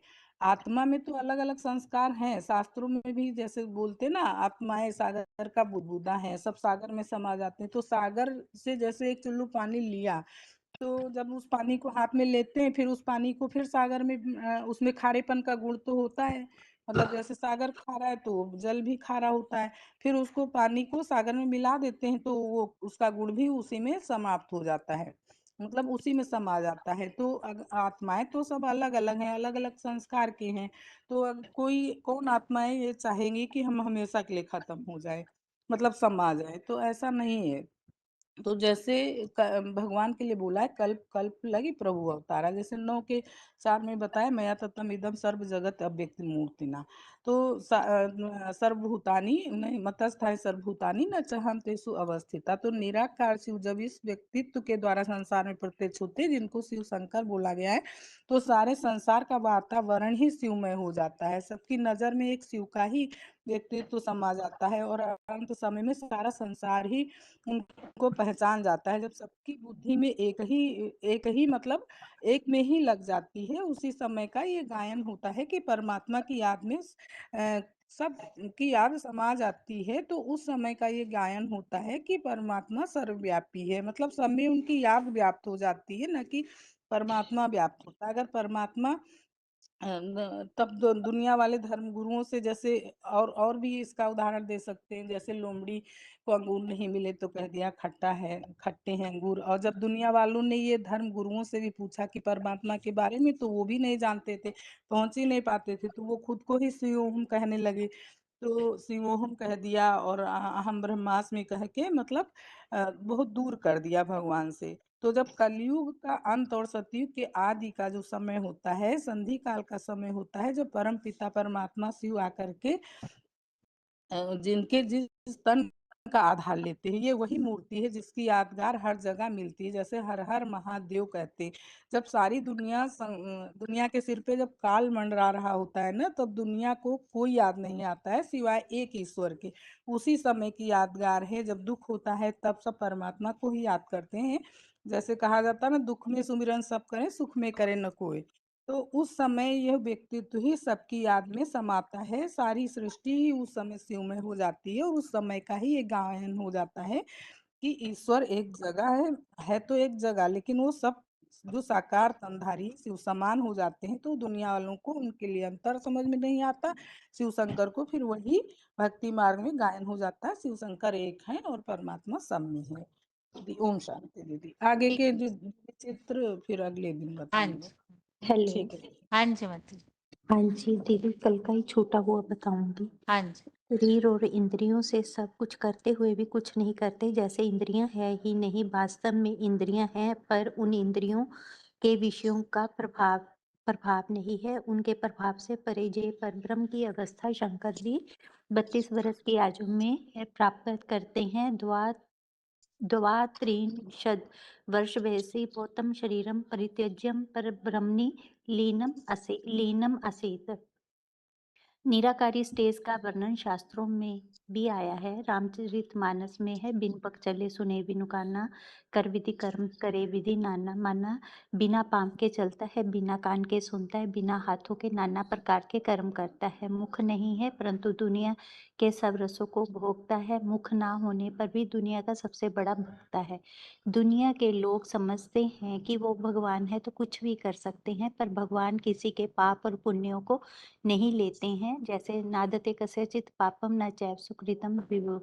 तो शिव बाप प्रवेश करते हैं तो शंकर निराकारी स्टेज में रहकर कर्म करते हैं, इसलिए कर्मों का लेप शेप नहीं लगता है। जैसे 2403 BCD में है, शिव बाप कहते हैं मैं ज्योति बिंदु तो हूँ लेकिन ज्योतिर्लिंग नहीं हूँ। लिंग माने निशान। तो 55 नंबर BCD में है, निराकार को पहचानने की बात नहीं है क्योंकि बिंदु बिंदु आत्माएं सब एक जैसी हैं। पहचानना है तो निराकार शिव ज्योति किस तन में प्रवेश करके काम करते हैं उसे। तो शिवलिंग को 2 रूप में दिखाते हैं, माँ और पिता के रूप में। जो 5 तत्वों का संघात रूप देह है वो माता के रूप में, और जो बीज रूप बिंदु है वो बाप के रूप में माना जाता है। इसलिए शिवलिंग के आगे हाथ जोड़कर कहते हैं तुम ही हो माता, पिता तुम ही हो। अव्यक्त मूर्ति जगत का पिता शंकर के संपन्न स्टेज की यादगार अव्यक्त मूर्ति जो 4 के 9 के 4 में है। मया ततम इदम सर्वम जगत अव्यक्त मूर्तिना, जिससे सारा संसार विस्तृत हुआ है। परम पिता से भौतिकता से परे हैं तो समस्त भौतिक जगत का विस्तार नहीं कर सकते हैं। जैसे गड़ा बनाने वाला साकार होता है, ऐसे ही मनुष्य सृष्टि का पिता भी साकार ही है। निराकार शिव जो है वो निराकार है। मनुष्य सृष्टि के लिए साकार बीज रूप पिता अर्थात प्रजापिता चाहिए। इसके लिए शास्त्रों में शंकर जी को जगत पिता कहा गया है। जगतम पितरम वंदे पार्वती परमेश्वरम। और 11 के 18 में भी है, त्वम अव्यय शाश्वत धर्म गोप्ता सनातन त्वम पुरुषामता में मनुष्य सृष्टि के बीज। 5:15 के 1 में है, उधर्म मूलम अदा शाखा अश्वत्थाऊं अव्ययम, अर्थात मनुष्य सृष्टि वृक्ष की उत्पत्ति कैसे हुई, वह बीज रूप अव्यक्त मूर्ति प्रजापिता प्रजापति से होती है। इस बीज द्वारा शिव बाप एक व्यापी होकर साकार रूप में प्रत्यक्ष होते हैं। जब शंकर शिव समान बनते हैं, इसी कारण ही शिव शंकर को एक समझ लिया गया है। शंकर ही मनुष्य सृष्टि के बीज हैं। इसका 7 के 10 में भी है, बीजम माम सर्वभूतानाम विधि पार्थ सनातनम। उन्हीं के द्वारा ही उत्पत्ति पालना और विनाश होता है, जो 9 के 18 में है, पर्ववा प्रलय स्थानम निदानम बीजम अव्ययम। 10 के 39 में भी है, जच्चा अपि सर्वभूतानां बीजम ततहम अर्जुन। इस बीज सृष्टि की और प्राणियों की उत्पत्ति, इस बीज से ही सृष्टि की और प्राणियों की उत्पत्ति होती है। इस सृष्टि बीज के लिए 11 के 38 में आया हुआ है, त्वम आदिदेव पुरुषा पुराना त्वमस्य विश्वस्य परम निधानम। आदि पुरुष की हर धर्म में मान्यता है। आदि पुरुष को हिंदू आदिदेव, मुसलमान लोग आदम, अंग्रेज लोग एडम, बोधी लोग आदिनाथ कहते हैं। नामों में समानता ही सिद्ध करती है कि ये एक ही व्यक्तित्व है। आदम के लिए मुसलमानी फिक्रा भी है, आदम को खुदा मत कहो, आदम खुदा नहीं, लेकिन खुदा के नूर से आदम जुदा नहीं। सिख लोग भी सतगुरु अकाल मूर्त कहते हैं। प्राणियों का आदि और अंत 7 के 16 में है, त्वमस्य विश्व अहम कृतनस्य जगता पर्ववा प्रलयस्तथा।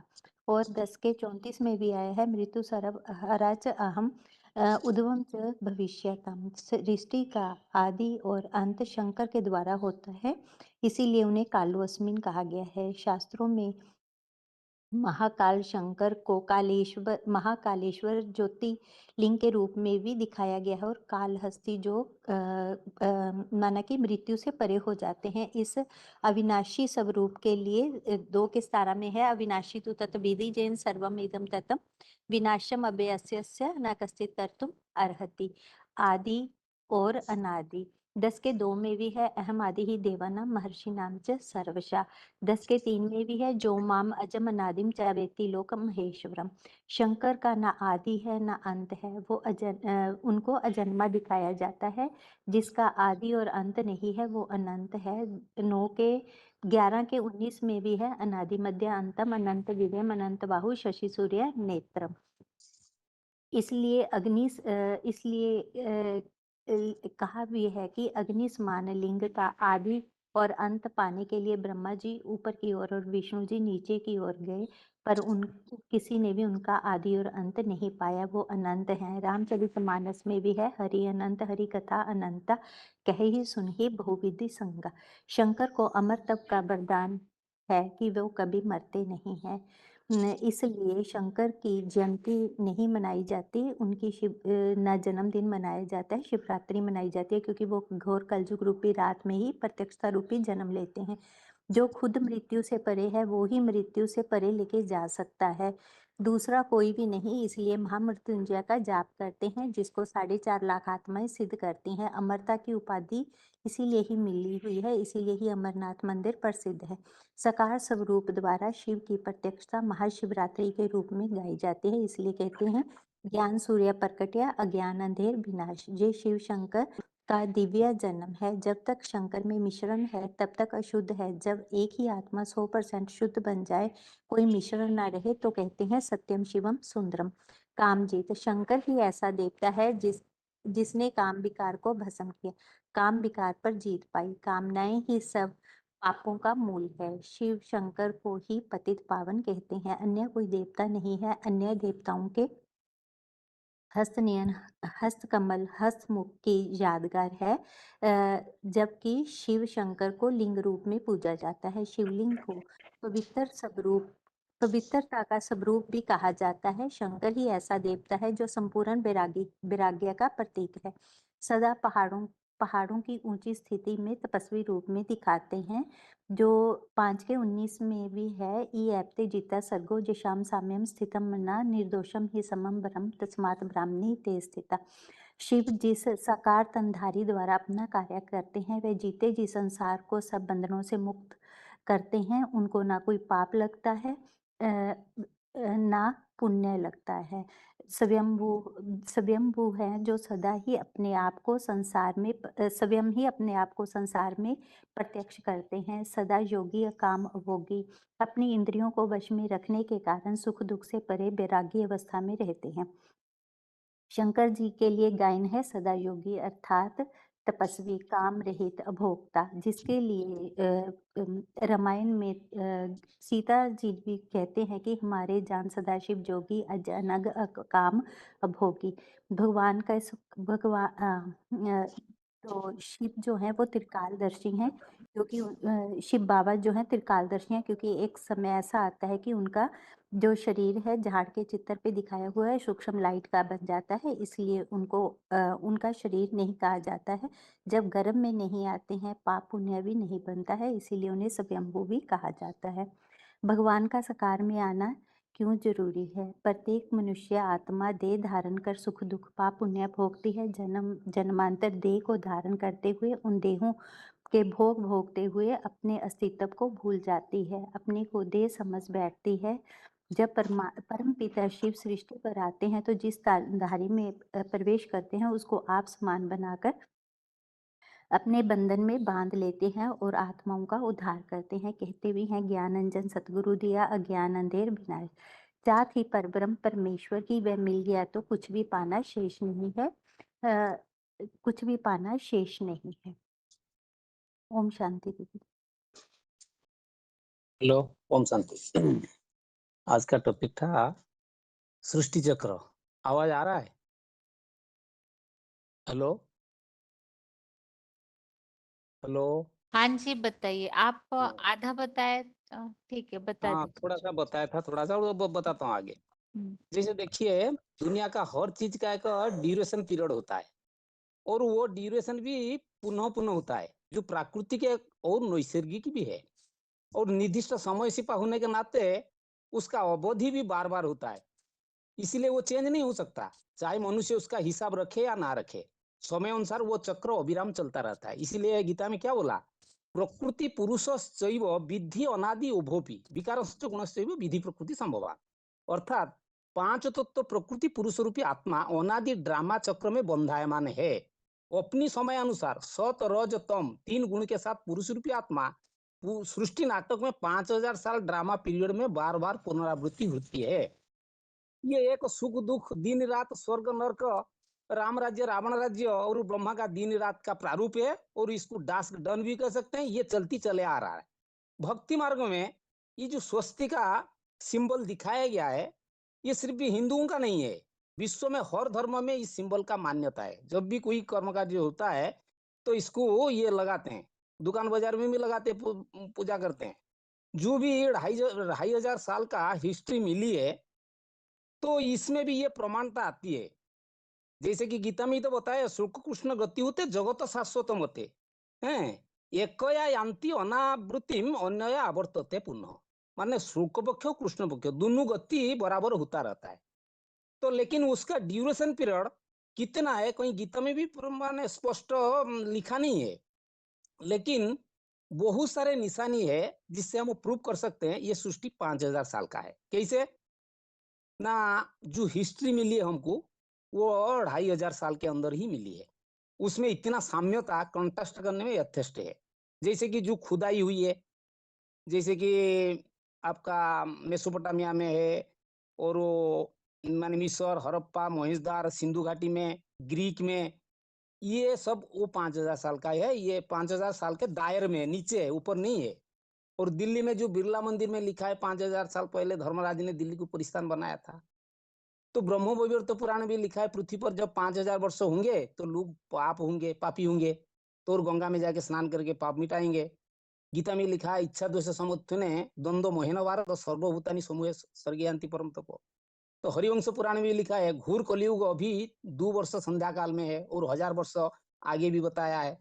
तो 4 युग को 1250 वर्ष गिनाएंगे तो 5000 साल आता है। और जो मानवीय कृत जितने ही माने गणना करने की जो शकाब्द बनाया हुआ है जैसे हिजरी है, शक है, हुण है, विक्रमादित्य है, और अभी जो ईसाई संवत बनी हुई है, ये तो सारे ही 2-2,500 साल के अंदर आती है। तो कैसे ये कहते हैं सृष्टि लाखों वर्ष है, करोड़ वर्ष है, ये एक बेहिसाब बात है। तो इससे पहले क्यों नहीं रख रहा था हिस्ट्री? इससे स्पष्ट है सुख का जो टाइम होता है ना, उस टाइम में कोई हिसाब नहीं रखता। ये नेचुरल बात है, सुख का टाइम कोई नहीं गिनते, सुख का टाइम बीत जाता है।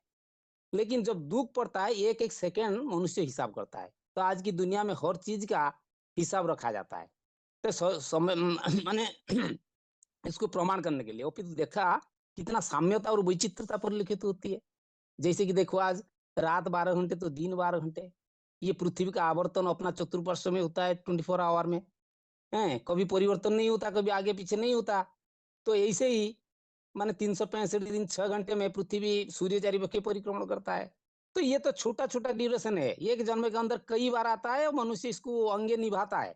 इसीलिए इसमें कोई दिक्कत नहीं है उसको माने अनुमान लगाने के लिए। लेकिन जो ह्यूज ड्रामा 5000 साल का पीरियड है, जन्म मरण चक्र में मनुष्य आने के नाते इसका हिसाब नहीं रख पाता है।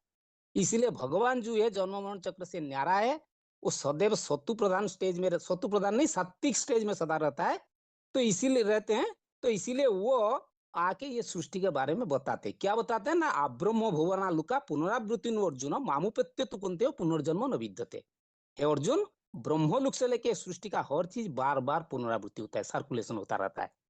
तो गीता में 8:17 में बताया था, सहस्र युग पर्यंतम यह तो ब्रह्मण विदु रात्रि युग सहस्रनातम ते अहोरात्र विदु जना। माने दोनों बराबर है, माने ब्रह्मा का दिन और ब्रह्मा का रात। कोई भी शास्त्र पुराण में एक्यूरेट सृष्टि का आयु के बारे में जानकारी नहीं है, परंतु जो शास्त्र पुराण पहले सात्विक स्टेज में रचना किया गया था, तो उसमें समय का हिसाब भी सृष्टि 5000 साल का दर्शाया है। बाकी लाखों कहना, करोड़ कहना, एक्यूरेट हिसाब दे न पाना, ये कोई तर्क को सिद्ध नहीं करता है। बाकी ऐसा टाइम बता दूं, ना कोई हिसाब करे ना कोई पूछे। तो इसी माने इतने, अभी तो ये थोड़ा सा समय में देखो 5000 साल के अंदर कितना समय बेकाबू होता जा रहा है। तो ऐसे सृष्टि आगे चलेगी तो बताइए ये सारा माने जगत का क्या हाल होगा? ये तो सारा बेसमझी हो गया ना। तो इसीलिए भगवान जो आके ये राज बताते कि ये सृष्टि 5000 साल का है। तो हम इसको बेसिकली देखेंगे, ये 5000 का सृष्टि चक्र कैसे माने घूमती रहती है। ये जो स्वस्ति का चित्र दिखाया गया है, तो इसमें देखो 2 साइड दर्शाया गया है। तो राइट साइड जो 2500 साल का स्वर्ग हेवन है, और लेफ्ट साइड जो नर्क 2000 साल का बताया, 2500 साल का है। तो सत्यु को गोल्डन एज 1250 वर्ष, 16 कला संपूर्ण, 8 जन्म, सत्तु प्रधान स्टेज, देवी देवता धर्म के लोग रहते हैं, 150 साल की परमाई होती है, और 2 करोड़ आबादी हो जाता है लास्ट तक। और इसमें प्रतिनिधित्व करने वाले राधा कृष्ण के रूप में दिखाया गया। जब वो बड़े होते हैं, लक्ष्मी नारायण की सूर्यवंशी डिनास्टी उनकी स्थापना हो जाती है। तो फिर त्रेता में 2 कला कम हो जाता है। जन्म मरण चक्र में आने से आत्मिक माने आत्मा का कला कम होता है। तो 14 कला क्षत्रिय वंशी की आत्मा दिखाई गई है, चंद्रवंशी घराना है। राम सीता के रूप में प्रतिनिधित्व करने वाले आत्मा को दिखाया गया है।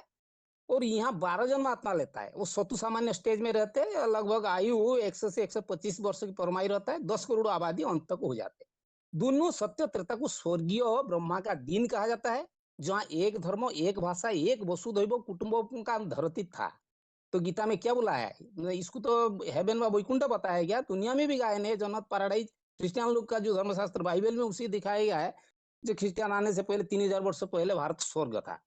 तो ये बात को दर्शाता है। तो ये स्वर्ग में आत्मा कैसे थे ना, तत्व सत्व निर्मलत्व प्रकाशकम अनामयम सुख संगने बंध्रांति ज्ञान संगे च अनग। और यशात्मा रतीय सदात्मा तस्य मानव आत्मा ने बच संतुष्ट तस्य कार्य नैवेद्यते नैवेद्यस्य कृतनाते नाकृते न कश्चन न तस्य सर्वभूतेषु कश्चिदार्थ व्यापाश्रय। इतना सात्विक स्टेज में आत्मा रहता था। तो आत्मा को सत्ययोगी दिव्य शरीर में मानता था, जिसको 9:21 में बताया, ते तंग भुक्ता स्वर्ग लुके विशाल क्षण पुण्य लुके विसंति एवं तो धर्म अनुप्रपन्न गतागत कामाल बनते। तो सत्य त्रेता में जो ब्राह्मण सु देवता, देवता सु क्षत्रिय बनते थे, वो आत्मा 3 धर्म का जो अनुयायी थे, वो भी जब स्वर्ग खत्म हो जाता है 2500 साल में, जब द्वापर युग आता है, द्वापर युग में क्या होता है ना, दूसरे धर्म पिता आना शुरू हो जाता है। कौन आ जाता है पहले ना, इब्राहिम आ जाता है। तो ये द्वापर युग लेफ्ट साइड में दिखाया गया है। शुरुआत होती है कॉपर एज से, 8 कला है, वैश्यवंशी है, 60 साल की परमायु है, रज्जु प्रधान सृष्टि, 21 जन्म दैत्यवादी धर्म, इस्लाम धर्म, पहले आता है इब्राहिम, इनके द्वारा पनपता है। आबादी बढ़ती है, क्योंकि काम और क्रोध विकार मानव आत्मा को रज्जुगुणी कर्म बंधन में बांधने के लिए निमित्त बन जाते हैं। तो इसलिए बताया रज्जु रागात्मक विधि सृष्टि तृष्णा संगम समुद्भवम तान निबधांति कौन्तेय कर्म संगेने देहिनम। माने ये काम क्रोध बड़ा पाप कर्म मानव आत्मा को शत्रु है, जिसको 3:37 में और बहुत जगह बताया गीता में, काम ऐसा क्रोध ऐसा रजुगुण समुद्भव महासनु महापापमा विधेयमयी वैरणम। द्वापर से प्रमुख माने 3 धर्म जो दिखाए गया है इसमें, जे और आपका इब्राहिम के बाद क्राइस्ट आते हैं, फिर उसके बाद ना बौद्ध आते हैं, महात्मा बुद्ध आते हैं, उसके बाद क्राइस्ट आते हैं। तो फिर उसके बाद कलाहीनता का युग, कलयुग स्टार्ट हो जाता है 4 कला से, कलाहीनता की ओर बढ़ जाता है और लास्ट में कलाहीन हो जाते हैं।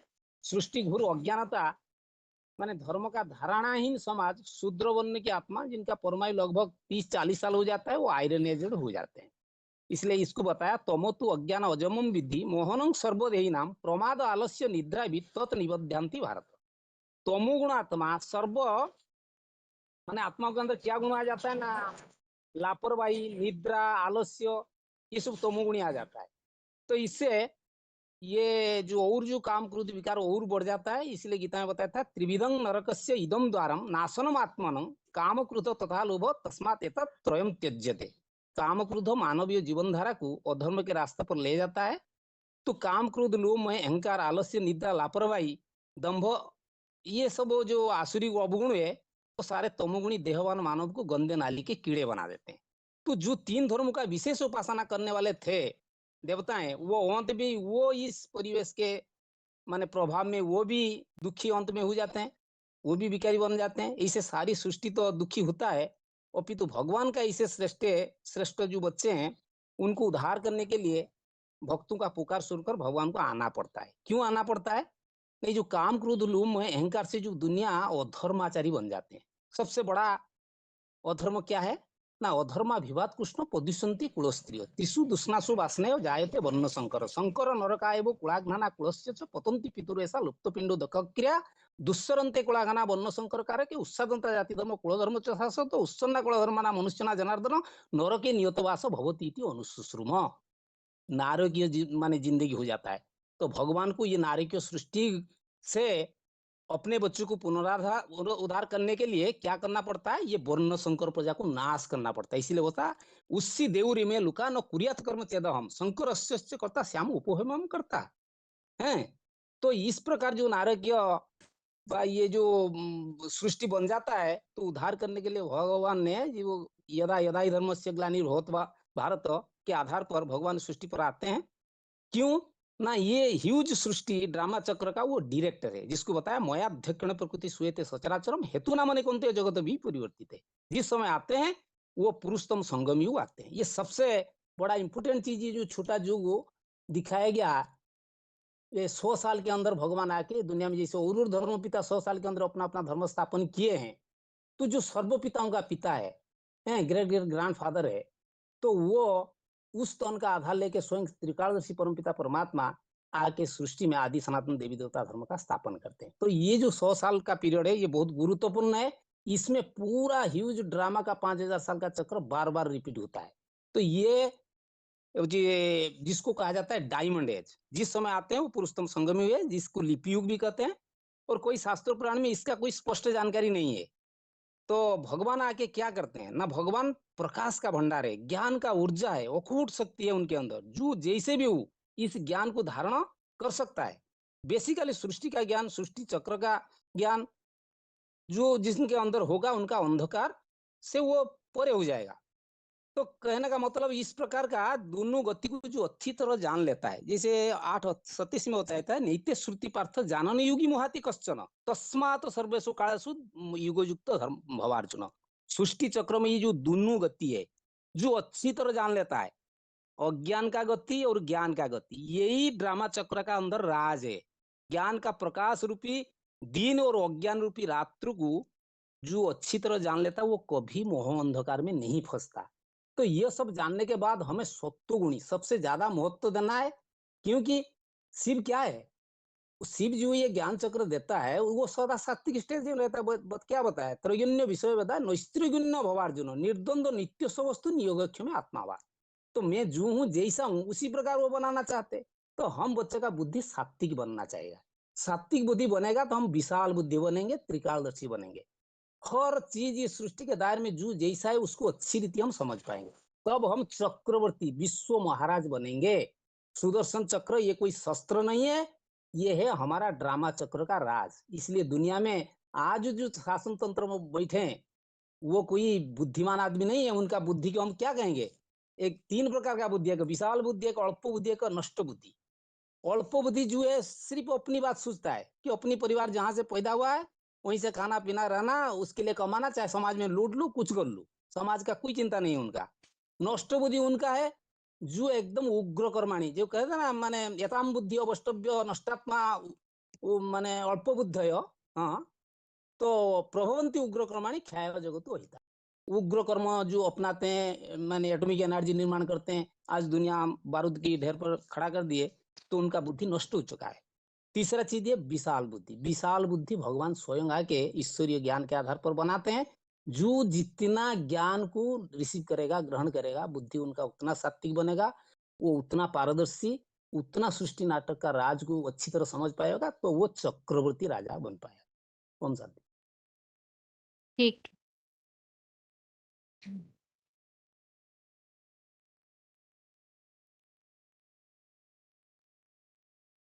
अभी आगे थोड़ा 10-15 मिनट के लिए ही कुछ प्रश्न जो पिछले बार जैसे किसी किसी ने बात रखी थी कि फील्ड में बहुत सारे अलग अलग प्रकार की बातें पूछी जाती है, तो इसीलिए ही उसी संबंधित अभी प्रश्न है। हाथ सभी का नीचे किया हुआ है अभी। और अगर आपको फील्ड में ये प्रश्न पूछेंगे तो आप क्या जवाब देंगे, इसे सोच के उत्तर दीजिए। उत्तर ज्यादा लंबा ना हो, क्योंकि हाथ बहुत उठते हैं और एक ही व्यक्ति लंबा बोलते हैं तो बाकियों को फिर चांस नहीं मिलता बोलने का।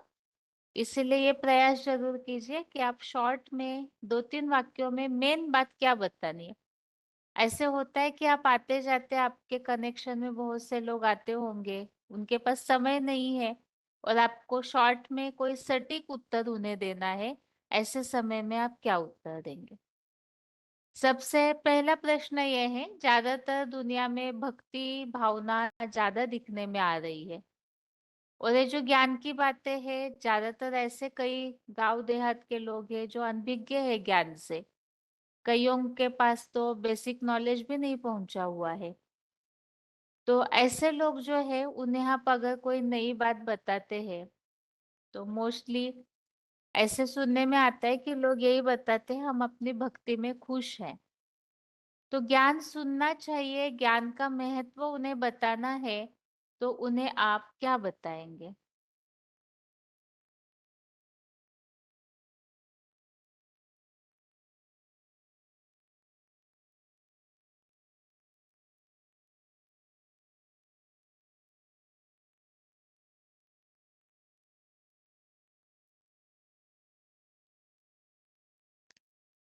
शांति दी।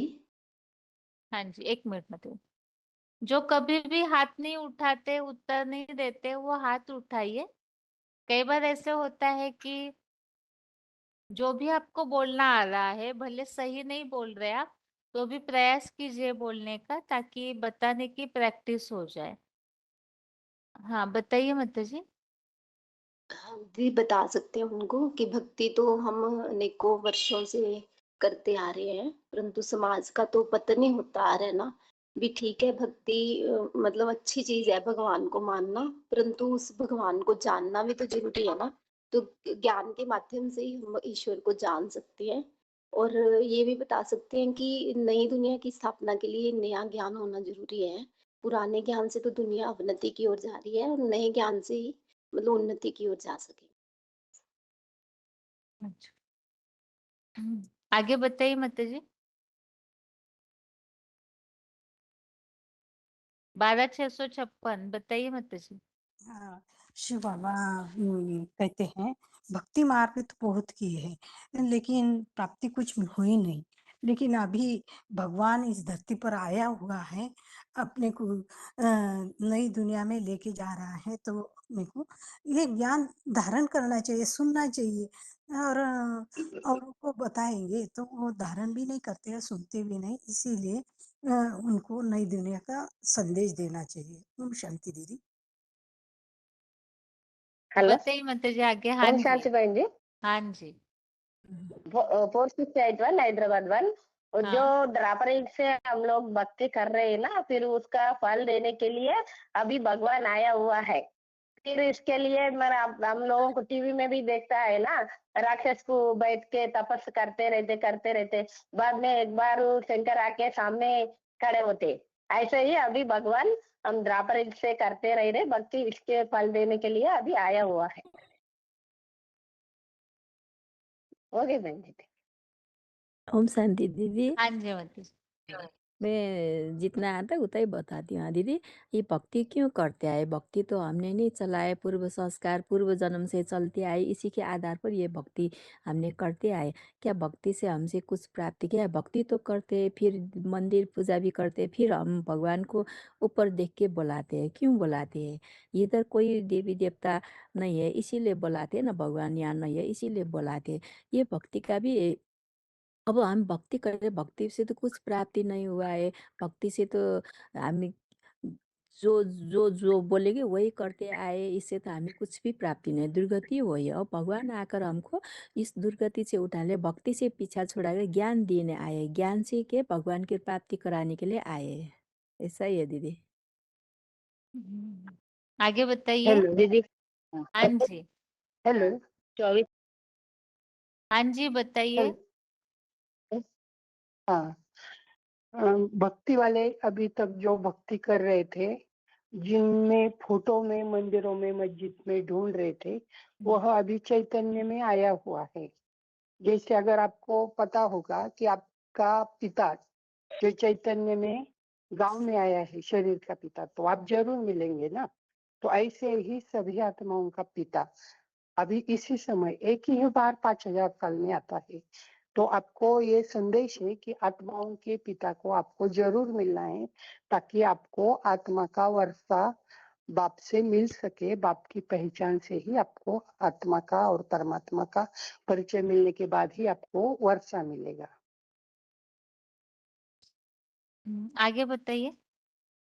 ओम शांति दीदी।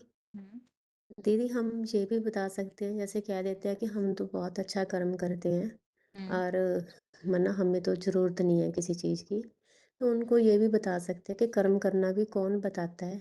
तो कर्म करना आकर के वो जैसे गीता में बताया हुआ है कर्म करना, लेकिन वो गीता भी किसने लिखी? तो भगवान ही आकर के वो कर्म विकर्म सुकर्म की आकर के हमको गति समझाते हैं, जिसके द्वारा हमें पता चलता है कौन सा अच्छा कर्म है कौन सा बुरा कर्म है। तो हम तो कह देते हैं कि हम तो बहुत अच्छा कर्म करते हैं, लेकिन अगर हम अच्छा ही कर्म करते तो मना आज कलयुग भी नहीं आता और हर घर में लड़ाई झगड़ा भी नहीं होता। इसलिए जो भी मना शिक्षक परमपिता परमात्मा खुद आकर के बन के आते हैं, तो हमें वो गीता ज्ञान में आकर के गीता ज्ञान दे करके उसमें ये सारा जीवन का रहस्य बताते हैं, जिससे हम अपना जीवन सुहाना कर सकते हैं।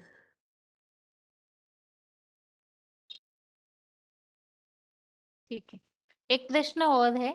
कई ऐसे लोग हैं, आधुनिक लोग ज्यादा होते हैं या कईयों को इंटरेस्ट नहीं है, तो ऐसे भी देखने में आता है जिन्हें हमारे शास्त्रों के बारे में नहीं पता है। हाँ बहुत जी। ऐसे लोग देखने में आते हैं जिनको रामायण महाभारत क्या है, ये सब क्यों पढ़ना चाहिए, इन सब की भी जानकारी नहीं होती है। तो ऐसों को ज्ञान कैसे समझाएंगे? तो दीदी उनके धर्म के हिसाब से ही समझा सकते हैं ना, कि वो कौन से धर्म में रिलेटेड है। हिंदू ही है, लेकिन हिंदू ही। महाभारत रामायण कुछ भी नहीं जानते, ऐसे भी लोग हैं। हाँ, लेकिन दीदी जब वो हिंदू हैं तो मना किसी राम को मना जय हनुमान जी को किसी को तो वो मानते होंगे ना, उसके आधार पे कुछ हम भी नहीं बता सकते मानते हैं। मत जी, ऐसे भी लोग देखने में आए हैं जिन्हें शास्त्रों की जानकारी नहीं है। ये मंदिरों में जाना पूजा करना ये सब भी कुछ भी पता नहीं है। हेलो। हाँ हाँ जी मत जी बताइए। हेलो। हाँ जी, बताइए हाँ बताइए 14389। हाँ, जैसे कि एक सिंपल उदाहरण है मोबाइल और बैटरी। जैसे कि बैटरी जो है वो चार्ज और डिस्चार्ज होती है, ऐसे आत्मा भी जन्म बाय जन्म शरीर धारण करके करके अब डिस्चार्ज हो गई है, इसीलिए सभी दुखी है। तो इन बैटरियों को चार्ज करने वाला ज्योतिर्लिंग शिव जो अखंड ज्योति है, वह अभी इस साकार सृष्टि पर चैतन्य में पधारा है। तो आपको आत्मा रूपी बैटरी को चार्ज करने के लिए आत्मा के पिता का परिचय तो जरूर लेना चाहिए। हार्डवेयर और सॉफ्टवेयर भी कंप्यूटर के बारे में वो भी बोल सकते हैं कि शरीर हार्डवेयर है, आत्मा सॉफ्टवेयर है। तो सॉफ्टवेयर में जो भी इनपुट है उससे आपको सुख दुख मिलता है। तो जो भगवान है, जो स्वयं शुद्ध है, पवित्र है, वह अभी आकर सभी आत्माओं को पावन बना रहे हैं, क्योंकि पवित्रता से ही सुख और शांति मिलती है। क्योंकि दुखी तो सभी आत्माएं है ही दीदी, तो उनको उन्हीं दुख से बाहर निकालने के लिए भी हम बता सकते हैं कि हमारा पहले तो मन ही है जो सारा दिन संकल्पों में बिजी होता रहता है। तो हमारे संकल्प में जो सारा दिन आता रहता है, तो हम सारा दिन उसी संकल्पों में दौड़ लगाते रहते हैं। तो फिर वही आके हमको मन को कंट्रोल करना सिखाता है। जब हमारा मन कंट्रोल हो जाता है तो हम ये दुख की दुनिया से बाहर हो जाते हैं। तो फिर वो कौन है, कैसे है, तो उनको फिर आगे बता सकते हैं। ठीक है, आगे बताइए बनारस के माता जी। 28732। शांति हाँ दीदी जी। उनको हम ऐसे समझा सकते हैं, जैसे कि अगर वो भगवान को नहीं मानते, पूजा पाठ या किसी चीज को नहीं मानते, तो पहले थोड़ा सा मतलब अगर नए हैं एकदम थोड़ा सा उसको जानने की कोशिश करते हैं। नहीं तो अगर जैसे कि अभी बात करी, जैसे एकदम नए हैं, नए मॉडर्न जमाने के हैं, तो उनको हार्डवेयर सॉफ्टवेयर और इन चीज़ों से करके बता सकते हैं। जैसे कि अभी भी बोला ना कि जैसे कोई टीवी का रिमोट कंट्रोल हमारे हाथ में है, तो हम जब चाहते हैं तो टीवी ऑन हो जाता है, और जब चाहते हैं तो बंद कर देते हैं, अपने हिसाब से चैनल को चेंज भी कर लेते हैं। तो क्या हम अपने आप को भी ऐसा कर सकते हैं? इस हिसाब से भी बोल सकते हैं कि जैसे कि अभी हम क्या है, मन में क्या है, मन में एक दिन में क्या होता है, 60,000 से भी ज्यादा थॉट्स आते हैं और जाते रहते हैं। वो अच्छे हैं बुरे सब कुछ हो सकते हैं, बट इनको कंट्रोल कैसे कर सकते हैं? कोई बोलता है ना कि नॉर्मल डे में बहुत सारे स्पीकर निकले हैं, बट वो बोलते हैं कभी भी मन के थॉट्स को कंट्रोल नहीं किया जा सकता है। गीता में भी ऐसी बहुत सारी बातें हैं, लेकिन हम उनको ये समझा सकते हैं इस ज्ञान के थ्रू। आप अपने मन के थॉट जो कि 60,000 से भी ज्यादा है, उनको अपने में कंट्रोल कर सकते हो। तभी तो बोला जाता है ना, इंद्रियों जीते जगत जीत। वो कैसे बन सकते हो? वो इस ज्ञान से ही बन सकते हो। तो इसके थ्रू हम उनको थोड़ा सा समझा सकते हैं। 22797 बोलिए माता जी। हाँ हाँ, ओम शांति दीदी। जब हम उनको ऐसा भी समझा सकते हैं कि रोज हम टीवी देखते हैं, रोज न्यूज़पेपर देखते हैं, कितनी सारी बातें आती है, ढेर सारे महिलाओं पे, लड़कियों पे अलग अलग प्रकार के होते हैं। आगे तो उन्हें बताइए, अपन आगे बता मेन बात हाँ बताइए। हाँ, उन्हें दुनिया बता की सकते हैं बातें। हम। हाँ, हम उन्हें बता सकते हैं कि इतना अगर पाप होता है, अगर तो भगवान तो कहीं तो भी होगा। ये शरीर है, जब हम मृत्यु पावते हैं तो शरीर के नजदीक भी बैठे रहते तो भी आत्मा चली जाती है। जैसे शरीर के माता पिता होते हैं, वैसे आत्मा का भी पिता तो कोई तो होगा, जो शरीर में से निकलते ही वो डेड बॉडी हो जाती है। इसीलिए उसको पहचानो। हमारे शरीर के तो माँ बाप हम सभी जानते हैं, लेकिन आत्मा का पिता वो शिव है, उसके बारे में उनको संदेश देना चाहिए। और वो अभी वो आ चुका है पृथ्वी पे, और जल्दी ही सारी दुनिया को वो सामने वो प्रत्यक्ष होने वाला है। तो उसको जानो, पहचानो और समझो। ओम शांति। दी मैं बताऊं? हाँ जी माता जी बताइए। जी, जैसे आधुनिक लोग हैं और नास्तिक हैं, उनको बता सकते हैं कि सन 1945 में जब द्वितीय विश्व युद्ध हुआ तो हिरोशिमा नागासाकी में 20-20 मेगावाट की बम्बियां फूटी थी। अब तो हजार हजार वाट के बम तैयार हैं, जो जमीन में गाड़े हुए हैं, कोई आसमान में तैर रहे हैं। ये तो आज सभी आधुनिक लोग जानते ही हैं भी ये घरों में कोई सजावट के लिए तो नहीं बने। मतलब आज दुनिया बारूद के ढेर पे है, कभी भी कुछ भी हो सकता है। पर विनाश तो एक तरफ वो जो होगा, पर उससे पहले ईश्वर आके एक सच्चे लोगों का संगठन, मतलब ऐसे लोगों का संगठन है वो बनाने का कर्तव्य करते हैं। तो उनको इस तरीके से समझा सकते हैं कि विनाश तो होना ही है, पर उससे पहले जो संगठन बन रहा है तो आप उसकी टिकट कटवा सकते हैं। जैसे फिल्म में जाते हैं तो फिल्म से पहले टिकट कटवानी पड़ती है, तो आप भी सोच सकते हैं इसके। हेलो बताइए दीदी। आगे। हाँ हेलो जी बताइए। हेलो दीदी। हाँ ऐसे भी बता सकते हैं, जैसे पशु पक्षी दुनिया में भी खाते पीते, वो मनुष्य भी खाते पीते, तो मनुष्य को क्यों कहते हैं मानव जीवन दुर्लभ जीवन? और मानव जीवन जीवन क्यों कहते हैं? वो बुद्धि विचार करने की शक्ति है। तो हमको बुद्धि को जजमेंट करना है, क्या सच है क्या झूठ है। तो हमको क्यों कहते मानव जीवन? उनका माने बुद्धि विवेक है। तो जैसे मनुष्य को क्या कहते? दीदी बता। रोल नंबर बताइए, अभी जैसे जो माता जी बोल रहे थे उड़ीसा के। 15374। अच्छा। और जैसे हम घर बनाते हैं, वो पुराने होने के बाद नया फिर बनाते हैं, ऐसे सृष्टि पुराने हो गया, उनको बनाने वो तो फिर नया आते हैं। तो दुनिया भी अब सुनते हैं तो राम राज्य आया। ओ हेलो। हाँ राम बोलिए राज्य बोलिए। आया, नई दुनिया आएगा, तो कोई आएंगे ना। तो वो भगवान सृष्टि पर आया है, वो तो नया दुनिया बनाने के लिए। तो हमको जानना है हम कौन है, भगवान कौन है, और देवता कौन है, राक्षस कौन है, और उनको जानना चाहिए। हाँ दीदी। हेलो। हाँ जी बताइए बनारस। हाँ दीदी, जैसे हम अभी हमारे सामने ऐसा हुआ था, मैंने कोई सवाल आया था तो हमने बताया उनको ऐसे कि जैसे वो भगवान को भी नहीं मानते थे, पूजा पाठ अभी कुछ भी नहीं करते थे, कुछ भी नहीं जानते थे। तो हमने उनको ऐसे बताया कि ठीक है आप पूजा पाठ अगर आदि नहीं करते हो, कि भी जब जैसे वो उठ के खड़े हुए तो फिर वो हे भगवान बोला। तो मैंने बोला कि ये क्या हुआ, आपने तो भगवान को बोला, बोले भगवान को नहीं मानते। तो हमने ऐसे बोल दिया है, थोड़ा सा तकलीफ हुआ तो हमने बोला ना, फिर जब तकलीफ हुआ दुख हुआ तब तो आपने भगवान को बोला ना कि आखिर आपको यानी ये तो मानते हो ना कि भगवान है। तो भगवान जब आपको दुख हुआ तो आपने भगवान को याद किया। तो ये सोच ली कि आप जब आपको दुख होता है तो अपने भगवान को, तो ये सोचते हैं कि हम हमारा जब ये दुख हो और हम भगवान जो बैठे ऊपर, तो हमारे बैठे हुए दुख को हरेंगे नहीं जब तक वो नीचे नहीं आएंगे। तो जब वो नीचे आएंगे तभी तो हमारे दुख को हरण करेंगे।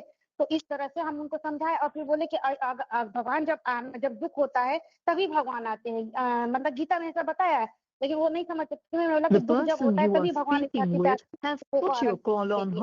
तो ऊपर नहीं कर सकते, वो उनको नीचे आना पड़ता, इसलिए भगवान को जानना चाहिए, भगवान के बारे में बताना पड़ता है। इस तरह हम उनको समझा सकते हैं। आगे बताइए दीदी मैं काठमांडू की माता जी। हाँ जी। मैंने सफर करते समय एक भाई से पूछा था, आप भगवान को मानते हैं कि नहीं है? नहीं मानती हो, क्यों? मुझे क्या मिला है? अभी तक कुछ भी नहीं मिला है, ऐसे बोला है। क्या तुमको माँ बाप जन्म देते, तुमको पढ़ा लिखाते कि तुमको इसीलिए करते? तुम तो अपना भाग्य अपने खुद बनाते हो ना, है ना? ऐसे बैठ कर तो नहीं बनाते। भगवान नहीं है तो सृष्टि कैसे चल्दा? जैसे माँ बाप के बिना सृष्टि नहीं चलता, भगवान के बिना भी कि ये सृष्टि नहीं चलता। फिर हम क्यों बुलाते हैं?